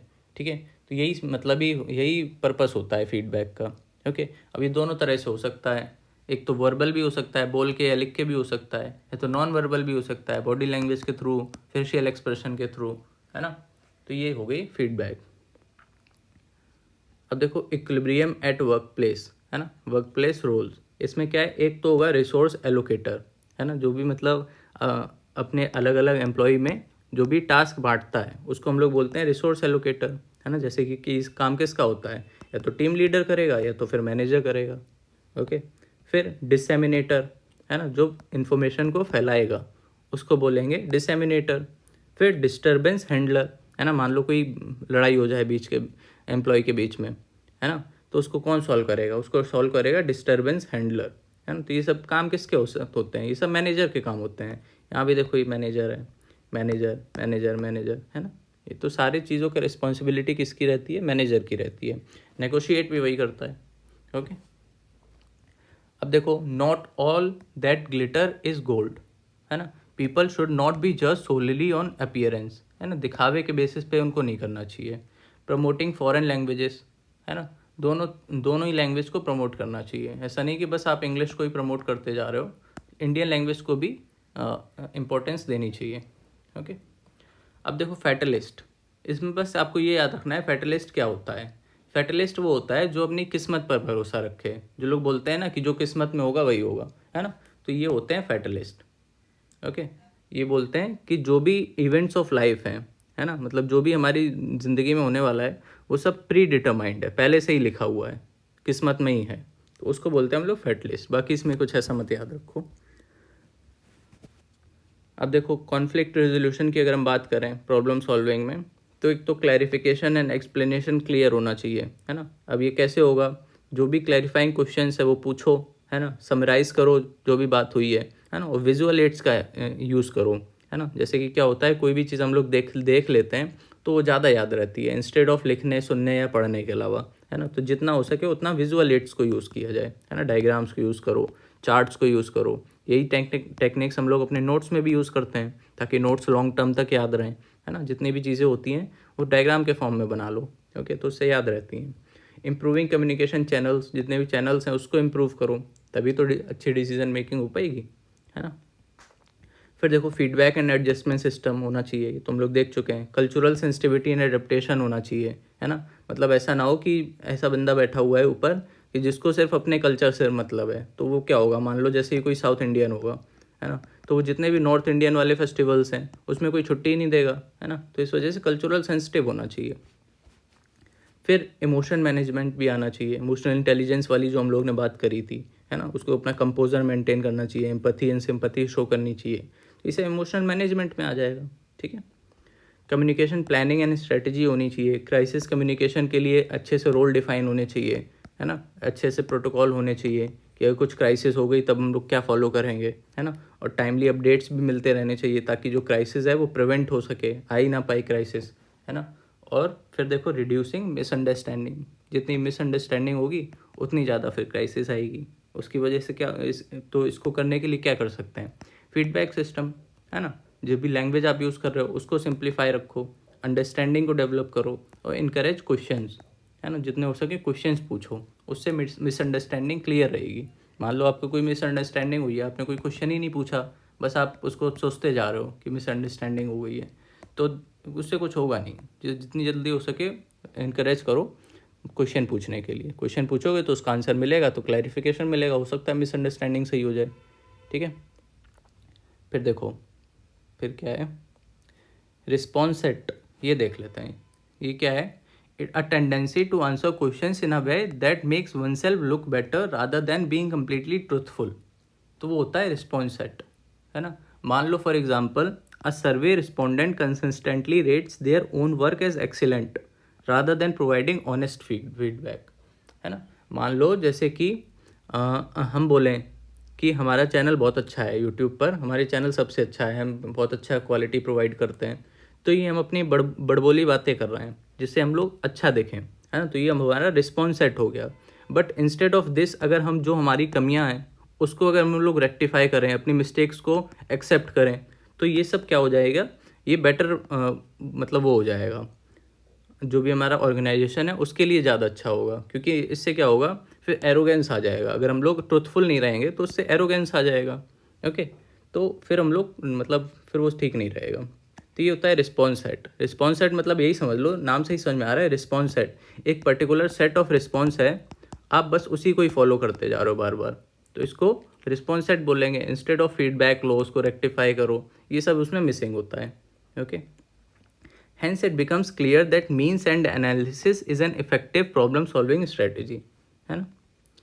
फिर देखो कम्युनिकेशन एप्रीहेंशन, है ना, इसमें क्या है, इसका इम्पैक्ट क्या होगा, it hinders the effective communication due to extensive stress and anxiety, है ना। इसके सिम्टम्स क्या होंगे, शिवरिंग होगी, कांपना, है ना, नोजिया हो जाएगी, स्वेटिंग होगी, forgetting information and physical discomfort, है ना। कॉजेस, इसके कॉजेस क्या होंगे, फियर ऑफ जजमेंट होगा हमारे अंदर, है ना, सेल्फ इमेज के इश्यूज़ हो जाएंगे। तो इसका कंक्लूजन क्या निकालेंगे, it's the tension and anxiety experience during the speaking और राइटिंग, है ना, इसी को बोलते हैं कम्युनिकेशन एप्रीहेंशन।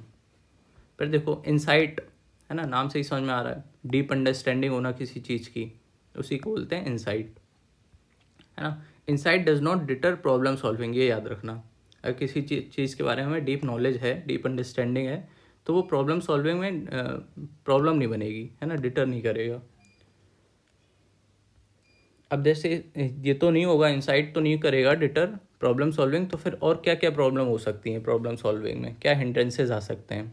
तो एक तो देखो फिक्सेशन, है ना, मतलब हमने अपना डिसीजन फिक्स कर रखा है कि हम यही सेलेक्ट करेंगे, तो फिर मतलब ही नहीं है दूसरों का ओपिनियन लेने का, है ना, फीडबैक लेने का, तो ये हिंड्रेंस हो जाएगा। मेंटल सेट, है ना, इंट्रेंचमेंट।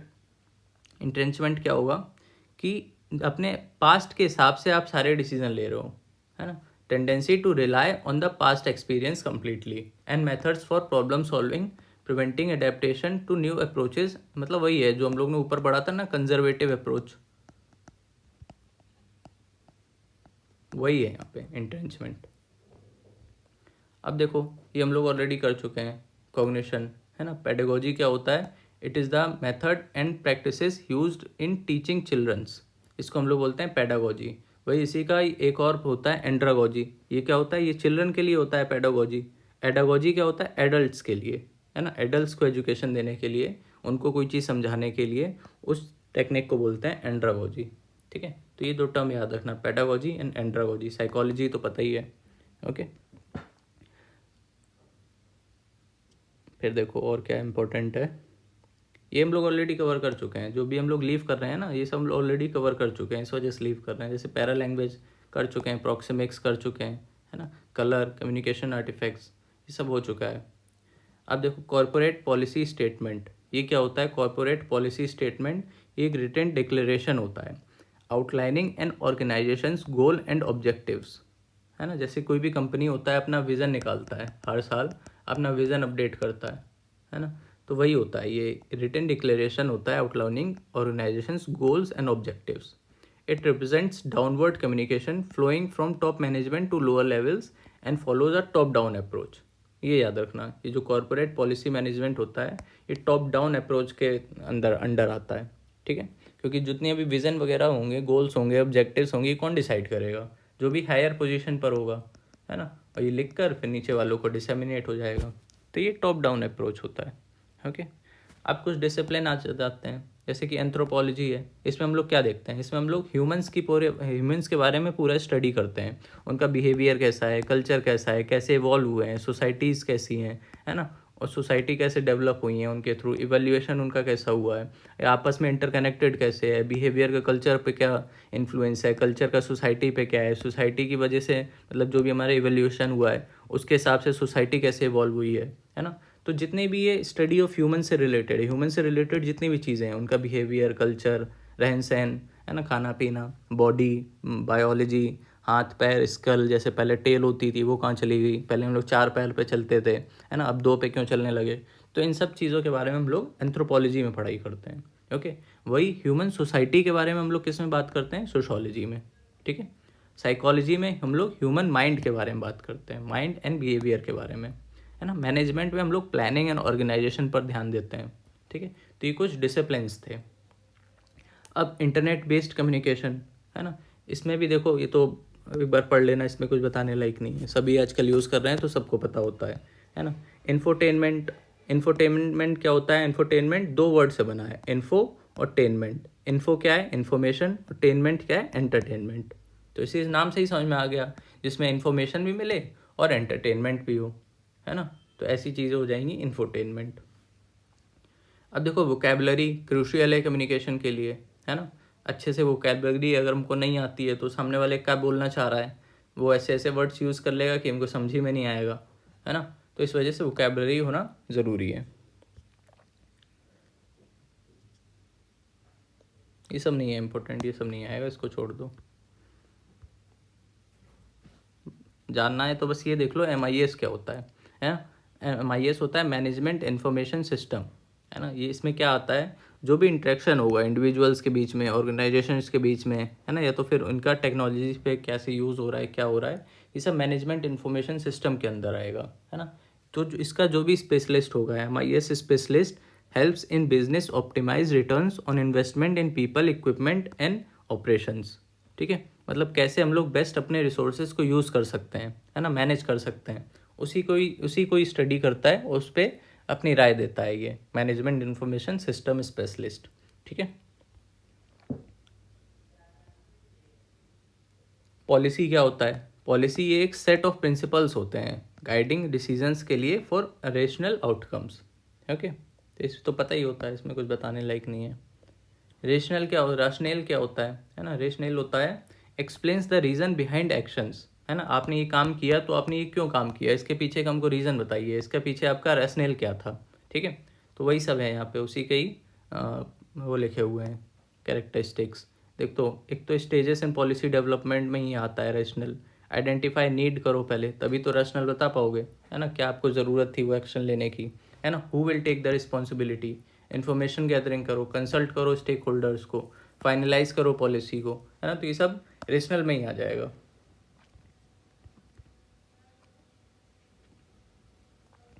फिर देखो ये सब देख लेना, इसमें कुछ बताने वाली नहीं है, इस वजह से इसको स्किप कर रहे हैं, है ना? इसमें कुछ समझाने लायक नहीं है। कल्चर में भी ऐसा कुछ नहीं है। नोड हम लोग ऑलरेडी बात कर चुके हैं, जो हम लोग ने वो बात करी थी ना स्टार्स वाली, स्टार एंड व्हील नेटवर्क, है ना? तो इसमें जितने भी नोड्स होते हैं, जहाँ पे मान लो कोई यहाँ पे बंदा बैठा हुआ है जो बातें कर रहा है, ये मान लो बीच में क्या था स्टार में, ये लीडर था, बाकी सब ये एम्प्लॉय थे, है ना? तो ये जितने भी लोग हैं ये क्या है, ये सब नोड हैं। ओके, अब इसी में ही अगर जैसे अभी तो हम लोग ने कम्युनिकेशन के पर्सपेक्टिव से बात करी है, अगर कंप्यूटर की बात करें तो इसमें भी क्या होता है, जैसे पहले चलता था, अब तो इंटरनेट का ज़माना है, सब कुछ वायरलेस हो गया। जब वायर्ड होता था तो एक कंप्यूटर इससे कनेक्ट है ना? फिर ये वाला मेन जो कंप्यूटर होता था सर्वर रूम मान लो, है ना? इसी से सारे कंप्यूटर कनेक्ट होते थे, है ना? तो ये सब नोड्स हो गए हैं कंप्यूटर नेटवर्क के। कम्युनिकेशन नेटवर्क में हम लोग ने देख ही लिए थे। ओके, ऐसे ही सोशल नेटवर्क में भी होता है ना? ग्राफ थ्योरी क्या कहती है, which is often use to model communication network, a node is fundamental unit of graph that represents a end point और अ कम्युनिकेशन पॉइंट, है ना? वही चीज़ बात कर रहा है जो हम लोग ने ऊपर देखी ना कंप्यूटर नेटवर्क में, इसी चीज़ को ही बात कर रहा है graph theory. Okay, distributed system, है ना? इसमें भी देखो nodes are individual computing network to work together to achieve a common goal, है ना? वही नोड की बात इसमें भी हो रही है। अब इसमें देखो एक शॉर्ट सर्किटिंग मेथड, ये हम लोग ने ऑलरेडी कवर कर चुका है, वही चीज़ है, ये इंपॉर्टेंट है, तो ठीक है, तो इसको एक बार बस रीड कर लेना। वैसे तो बस यही पता होना चाहिए था शॉर्ट सर्किटिंग क्या होता है, वो हम लोग ऑलरेडी कवर कर चुके हैं। शॉर्ट सर्किटिंग बताया था ना, जैसे एक बल्ब यहाँ पे है, ये एक तार से कनेक्ट है नेक्स्ट से, फिर ऐसे मान लो ये 4 बल्ब कनेक्ट हैं, है ना? फिर इसको हम लोग ने बैटरी से ऐसे कनेक्ट कर दिया है ना? तो अब ये जब जब तक बैटरी रहेगी तब तक ये चारों बल्ब जलेंगे, है ना? मान लो हम लोग ने यहाँ से वायर कट कर दिया, तो अब ये क्या हो गया, ये चारों के चारों बंद हो जाएंगे जलना, है ना? तो इसी को बोलते हैं हम लोग short circuiting. Okay, current flow होना बंद हो जाएगा ना उसमें। अब देखो ऑब्स्टिकल्स, है ना? तो ये भी हम लोग कर ही चुके हैं। देखो लैंग्वेज बैरियर होता है, कल्चरल डिफरेंसेस हैं तो फिर अच्छे से बात नहीं हो पाएगी, फिजिकल बैरियर भी होते हैं, डिस्टेंस है, पुअर हियरिंग है, इन्वायरमेंटल नॉइज़ है, ये सब फिजिकल बैरियर्स हैं। इमोशनल बैरियर भी होते हैं, परसेप्चुअल बैरियर भी होते हैं, है ना? तो ये सारे बैरियर्स हैं, इसको एक बार देख लेना, है ना? अच्छा, इसमें सिमेंटिक बैरियर्स भी होते हैं कुछ कुछ, जैसे कि misunderstanding can occur when the same word और phrase had different meaning to different people. Okay, जैसे कि मान लो कोई सेम वर्ड है, मान लो ABC है, ओके, उसको अमेरिका में कुछ और समझा जाता है ना? और इंडिया में उसको कुछ और समझा जाता है। अब कोई अगर ABC वर्ड यूज़ कर रहा है तो उसको कैसे समझ पाएंगे कि अमेरिकन में कर रहा है या इंडियन लैंग्वेज में कर रहा है, ठीक है? तो इस टाइप की जो चीज़ें होती हैं वो सिमेंटिक बैरियर्स में आती हैं। ओके,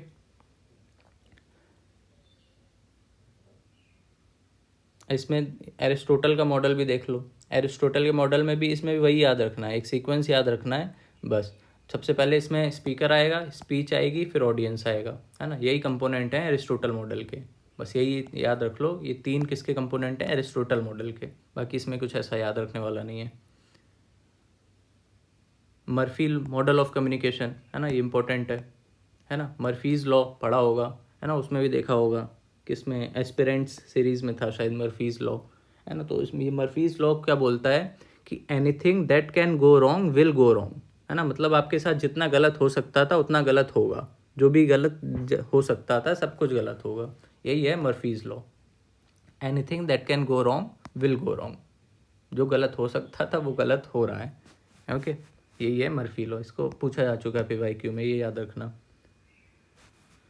अब देखो लेसवेल्स, ये हम लोग ऑलरेडी कवर कर चुके हैं, है ना? सबसे ऊपर हम लोग ने जब मॉडल्स पढ़े थे ना, उसी में ये हम लोग कवर कर चुके हैं। तो इसमें क्या था, एक तो था सबसे पहले था हु, कौन बोलेगा, क्या बोलेगा, है ना, कैसे बोलेगा, किससे बोलेगा और विद व्हाट इफेक्ट बोलेगा।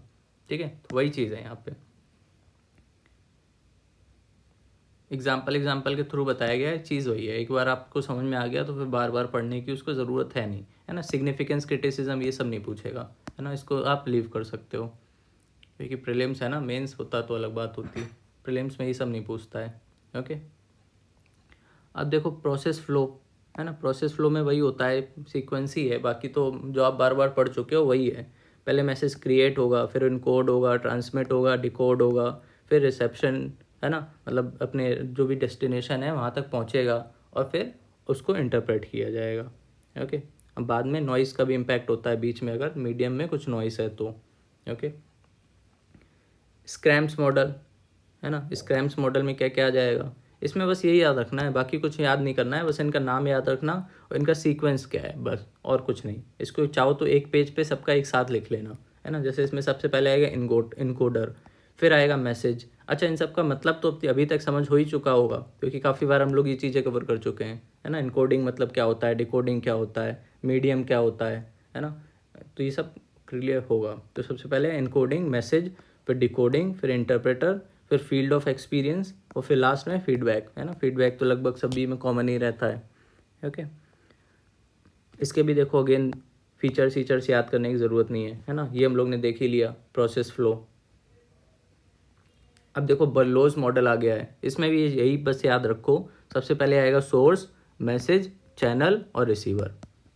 ओके, फिर देखते हैं नेक्स्ट मॉडल कौन सा है, हेलिकल मॉडल, है ना। इसको भी हम लोग ने ऊपर से किया था, ऊपर से किया था, अच्छे से नहीं किया था। इसमें भी देखो वही है, एक तो हेलिक्स इसका स्ट्रक्चर होता है ना। इसको हेलिक्स की तरह समझो। हेलिक्स क्या होता है, जैसे स्प्रिंग होती है ना, उसी की तरह समझो, है ना। तो जैसे कोई भी कम्युनिकेशन होगी वो पहले इधर जाएगी, है ना, फिर वापस जाएगी, फिर इधर जाएगी, फिर वापस जाएगी, फिर वापस इधर आएगी। तो इस टाइप का जो भी कम्युनिकेशन होता है उसको हेलिकल मॉडल बोलते हैं।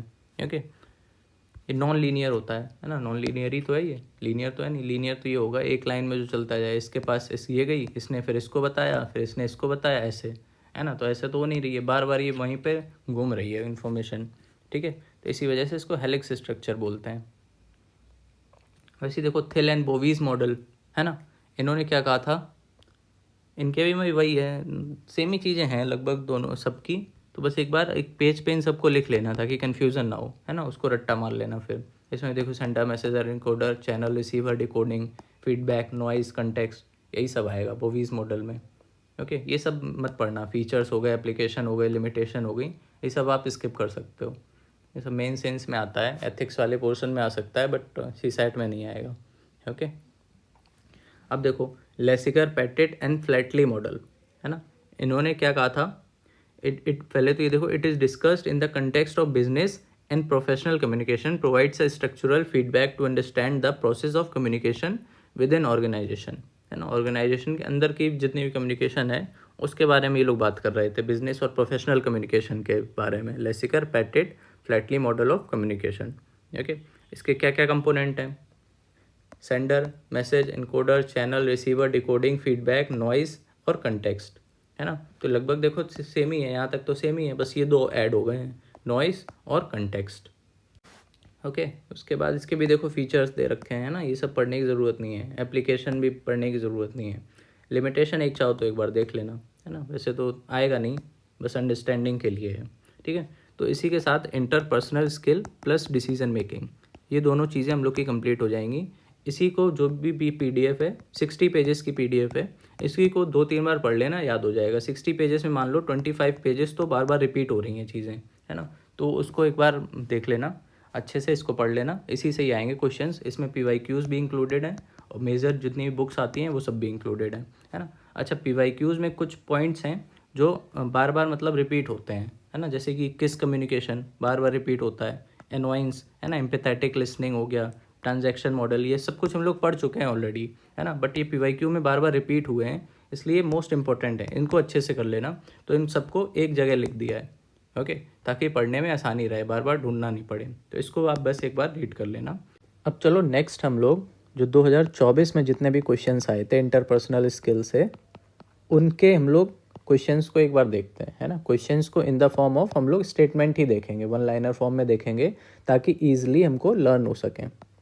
ओके, और इस ये भी कुछ नए नहीं आए थे, कुछ तो कॉमन सेंस से हो सकते थे और कुछ जो हम लोग ऊपर पढ़ चुके हैं ऑलरेडी उससे हो सकते थे। जैसे देखो, tendency of people to like each other, है ना, तो इसी को ही हम लोग रेसिप्रोसिटी ऑफ लाइकिंग बोलते हैं। तो अगर हमसे कोई पूछ ले रेसिप्रोसिटी ऑफ लाइकिंग, तो क्या हम बता नहीं पाएंगे ये क्या होगा? ये तो बिल्कुल कॉमन सेंस से हो सकता है। रेसिप्रोसिटी मतलब अदला बदली, ऑफ लाइकिंग, ठीक है, मतलब tendency to like each other, ये तो सिंपल था।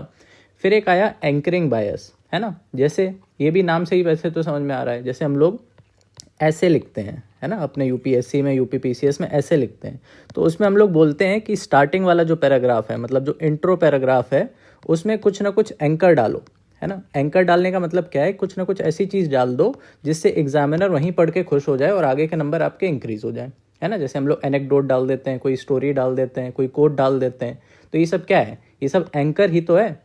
तो वही चीज़ यहाँ पे होती है। एंकरिंग बायस क्या है कि मतलब आप शुरू की जो इन्फॉर्मेशन है, जो देखो फर्स्ट इन्फॉर्मेशन है, उसी के बेसिस पर पूरा आगे की जो इन्फॉर्मेशन है वो जज करते हैं। तो ये हो गया हमारा एंकरिंग बायस, ये भी समझ में आ गया। फिर नेक्स्ट देखो, 4 बेसिक कम्युनिकेशन स्किल्स, ये हम लोग ऑलरेडी देख चुके हैं, है ना। इसमें हमें 2 याद रखनी होती है, एक तो लिसनिंग और दूसरी राइटिंग। ओके, अब अगर कोई लिसन कर रहा है तो कोई ना कोई बोल भी रहा होगा, या तो ये 2 याद कर लो, स्पीकिंग और राइटिंग, है ना। स्पीकिंग और राइटिंग याद कर लो। अब अगर कोई बोल रहा है तो कोई सुन भी रहा होगा, तो लिसनिंग भी होगी, और अगर कोई लिख रहा है तो कोई पढ़ भी रहा होगा, तो राइटिंग के साथ रीडिंग भी हो जाएगी। तो ये 4 बेसिक कम्युनिकेशन स्किल्स होती हैं। ओके, फिर नेक्स्ट आया आइकॉनिक मेमोरी, है ना। आइकॉनिक मेमोरी देखो क्या होता है, ये शॉर्टेस्ट ड्यूरेशन के लिए जो मेमोरी होती है उसी को ही हम लोग नाम दे देते हैं आइकॉनिक मेमोरी। जैसे आप स्कूटी से कहीं जा रहे हो, है ना, बाइक से कहीं जा रहे हो, तो आपको कोई बिल बोर्ड दिखा, है ना, साइन बोर्ड दिखा या तो ऐड दिखा, तो आपने जस्ट उसको देखा और तुरंत भूल गए, है ना। ऐसा तो है नहीं कि हम लोग याद रखते हैं कि उस बिल बोर्ड पे क्या लिखा था, साइन बोर्ड पे क्या लिखा था। तो वही होती है हमारी आइकॉनिक मेमोरी। ओके, तो ये हो गया।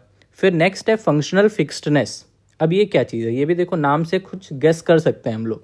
इंटरपर्सनल स्किल में सब में यही है कि नाम से ही गेस होता है, कॉमन सेंस वहीं पे लगता है। जो आपको स्टैटिक पार्ट है उसका जो बेसिक है वो हम लोग ऑलरेडी कवर कर ही चुके हैं। तो देखो फंक्शनल और फिक्सनेस, है ना, is a kind of mental set. मतलब क्या है कि जितनी हमारी सोचने की क्षमता होती है ना वो फिक्स होती है based on our experiences and behaviour, है ना। जैसे सास बहू में झगड़े होते हैं, वो क्यों होते हैं? इसीलिए होते हैं क्योंकि दोनों की अपनी फंक्शनल फिक्सनेस है ना, जनरेशन गैप है। सास कुछ अपने अपने हिसाब से सोचेगी, बहू अपने हिसाब से सोचेगी। तो ये क्या है, फंक्शनल फिक्सनेस है। इसकी वजह से क्या होता है कि अडेप्ट और चीज़ों को सॉल्व करना थोड़ा मुश्किल हो जाता है। ओके, तो ये चीज़ है इसमें, बाकी आप रीड कर लेना, कुछ ऐसा खास नहीं है। फिर कुछ एग्जाम्पल्स हैं इंटरपर्सनल कम्युनिकेशन के, जैसे क्या, टीचिंग हो गया, कन्वर्जेशन हो गया, इंटरव्यू हो गया और ऑफिस के ऑपरेशंस हो गए। तो ये सारे एग्जाम्पल्स हैं इंटरपर्सनल स्किल्स के। यही पूछा था उसमें कि इनमें से कौन कौन सा इंटरपर्सनल का एग्जाम्पल है। तो टीचिंग तो है ही, क्योंकि 2 लोगों के बीच में काम चल रहा है, बातचीत हो रही होगी। कन्वर्सेशन तो ऑलरेडी है ही। इंटरव्यू में भी वही है, 2 लोगों के बीच में काम हो रहा है। और ऑफिस ऑपरेशन, इसमें भी तो देखो वही है ना कि एक बंदा टास्क देगा, दूसरा बंदा करेगा। तो इसमें भी देखो इंटरपर्सनल कम्युनिकेशन तो हो ही गई, तभी तो पॉसिबल हो पाएगा। फिर देखो एग्जाम्पल ऑफ मीडिएटेड कम्युनिकेशन। इसमें देखो नाम से समझ में आ रहा है मीडिएटेड। मीडिएटेड मतलब जिसका कोई मीडियम होगा, है ना, किसी मीडियम के थ्रू कम्युनिकेशन हो रहा होगा। तो उसमें देखो क्या क्या आ जाएगा, जैसे टीवी हो गया, कोई ना कोई मीडियम है, रेडियो भी मीडियम है, इंटरनेट मीडियम है, ये सब क्या है, ये सब मीडियम है, ठीक है। न्यूज़ चैनल वगैरह हो गए। तो डायरेक्टली फेस टू फेस ना होके कुछ ना कुछ मीडियम से हो रहा है, तो उसको हम लोग नाम दे देंगे मीडिएटेड कम्युनिकेशन। फिर देखो लीडर का रोल क्या होता है in the circle of task, team, individual, ये तो कॉमन सेंस है ना। तो वही चीज़ यहाँ पे लिखी हुई है, टास्क, टीम और इंडिविजुअल तीनों में ही लीडर का रोल होता है। फिर एक ये क्वेश्चन आया था कि डायाडिक कम्युनिकेशन क्या होता है ना, डायाडिक कम्युनिकेशन। तो ये कुछ नहीं है, ये सिंपली इंटरपर्सनल कम्युनिकेशन का ही दूसरा नाम होता है ना। इंटरपर्सनल कम्युनिकेशन बोल लो या तो डायाडिक कम्युनिकेशन बोल लो, दोनों बिल्कुल सेम चीज़ होती है, ठीक है। अच्छा, गुड डिसीजन का इसमें कैरेक्टरिस्टिक पूछा था, तो वही होता है कि एक तो वो फीजिबल होना चाहिए और एक अचीवेबल होना चाहिए, है ना। ऐसा ना हो कि फीजिबल हो बट अचीवेबल ना हो, अचीवेबल हो बट फीजिबल ना हो, ठीक है। तो दोनों ही होना चाहिए, फीजिबल भी और अचीवेबल भी। फिर है next convergent thinking. Convergent thinking क्या होता है कि कोई भी प्रॉब्लम है, जैसे मान लो, है ना, तो उसका कुछ ऐसा एक सॉल्यूशन ढूंढा जाए जो बेस्ट सॉल्यूशन हो, है ना। तो उसी को ही हम लोग बोल देते हैं कन्वर्जेंट थिंकिंग। जैसे कि क्या है, जैसे बहुत सारे, मान लो हमने ऑप्शंस ढूंढे, ये सारे बहुत सारे ऑप्शंस हैं। अब इनमें जो भी बेस्ट होगा उसको हम लोग पुट फॉरवर्ड करेंगे, और इससे एक तरह से क्या हो रहा है, ये चीज़ें जो आइडियाज़ है ना वो कन्वर्ज हो रही हैं, कम होती जा रही हैं। तो यही हो गया हमारा कन्वर्जेंट थिंकिंग, ऐसे याद रख सकते हो, ठीक है। और फिर लास्ट है हमारा ग्रुप वेयर। ये भी नाम से देखो समझ में आ रहा है, ग्रुप है ना, ग्रुप में कोई काम हो रहा होगा। तो वही चीज़ है, ये ऐसे सॉफ्टवेयर होते हैं, ग्रुप वेयर ऐसे सॉफ्टवेयर होते हैं जिसमें एक ही टाइम पर सेवरल लोग वर्क कर सकते हैं। जैसे कोई एग्जांपल ले लो, फॉर एग्जांपल MS डॉक्स है ना, इसमें भी एक साथ कई लोग काम कर सकते हैं। गूगल डॉक्स है ना, MS तो वर्ड होता है, गूगल डॉक होता है, ठीक है। तो गूगल डॉक ये एग्जांपल हो गया इसका। इसमें वही है कि अगर आप अपने फ्रेंड्स को लिंक शेयर कर दोगे तो वो भी साइमल्टेनियसली एक ही डॉक पे काम कर सकते हैं, ठीक है। और भी बहुत सारे हैं। तो वही हो गया ये ग्रुप वेयर, ठीक है। चलो, इसी के साथ हम लोग ने इंटरपर्सनल स्किल्स भी पूरा ख़त्म कर लिया है। अब नेक्स्ट क्या होगा, कल से हमारी most awaited knockout series and smart अध्ययन प्रो मैक्स, स्मार्ट अध्ययन प्रो मैक्स ये स्टार्ट होने वाला है। इसको आप बिल्कुल भी मिस मत करना, ठीक है। ये इसकी बहुत ज़्यादा पोटेंशियल है कि आपके डायरेक्ट क्वेश्चंस यहाँ से फंस सकते हैं। नॉकआउट होगा करंट अफेयर्स के लिए, स्मार्ट अध्ययन होगा static portion inspired from PYQ, ठीक है। तो इन दोनों को बिल्कुल भी मिस मत करना। और बाकी इसकी आपको PDF चाहिए हो इंटरपर्सनल स्किल्स की, तो वो आप टेलीग्राम पर से डाउनलोड कर सकते हो, लिंक आपको डिस्क्रिप्शन में मिल जाएगा। ओके, चलो, good luck and keep revising.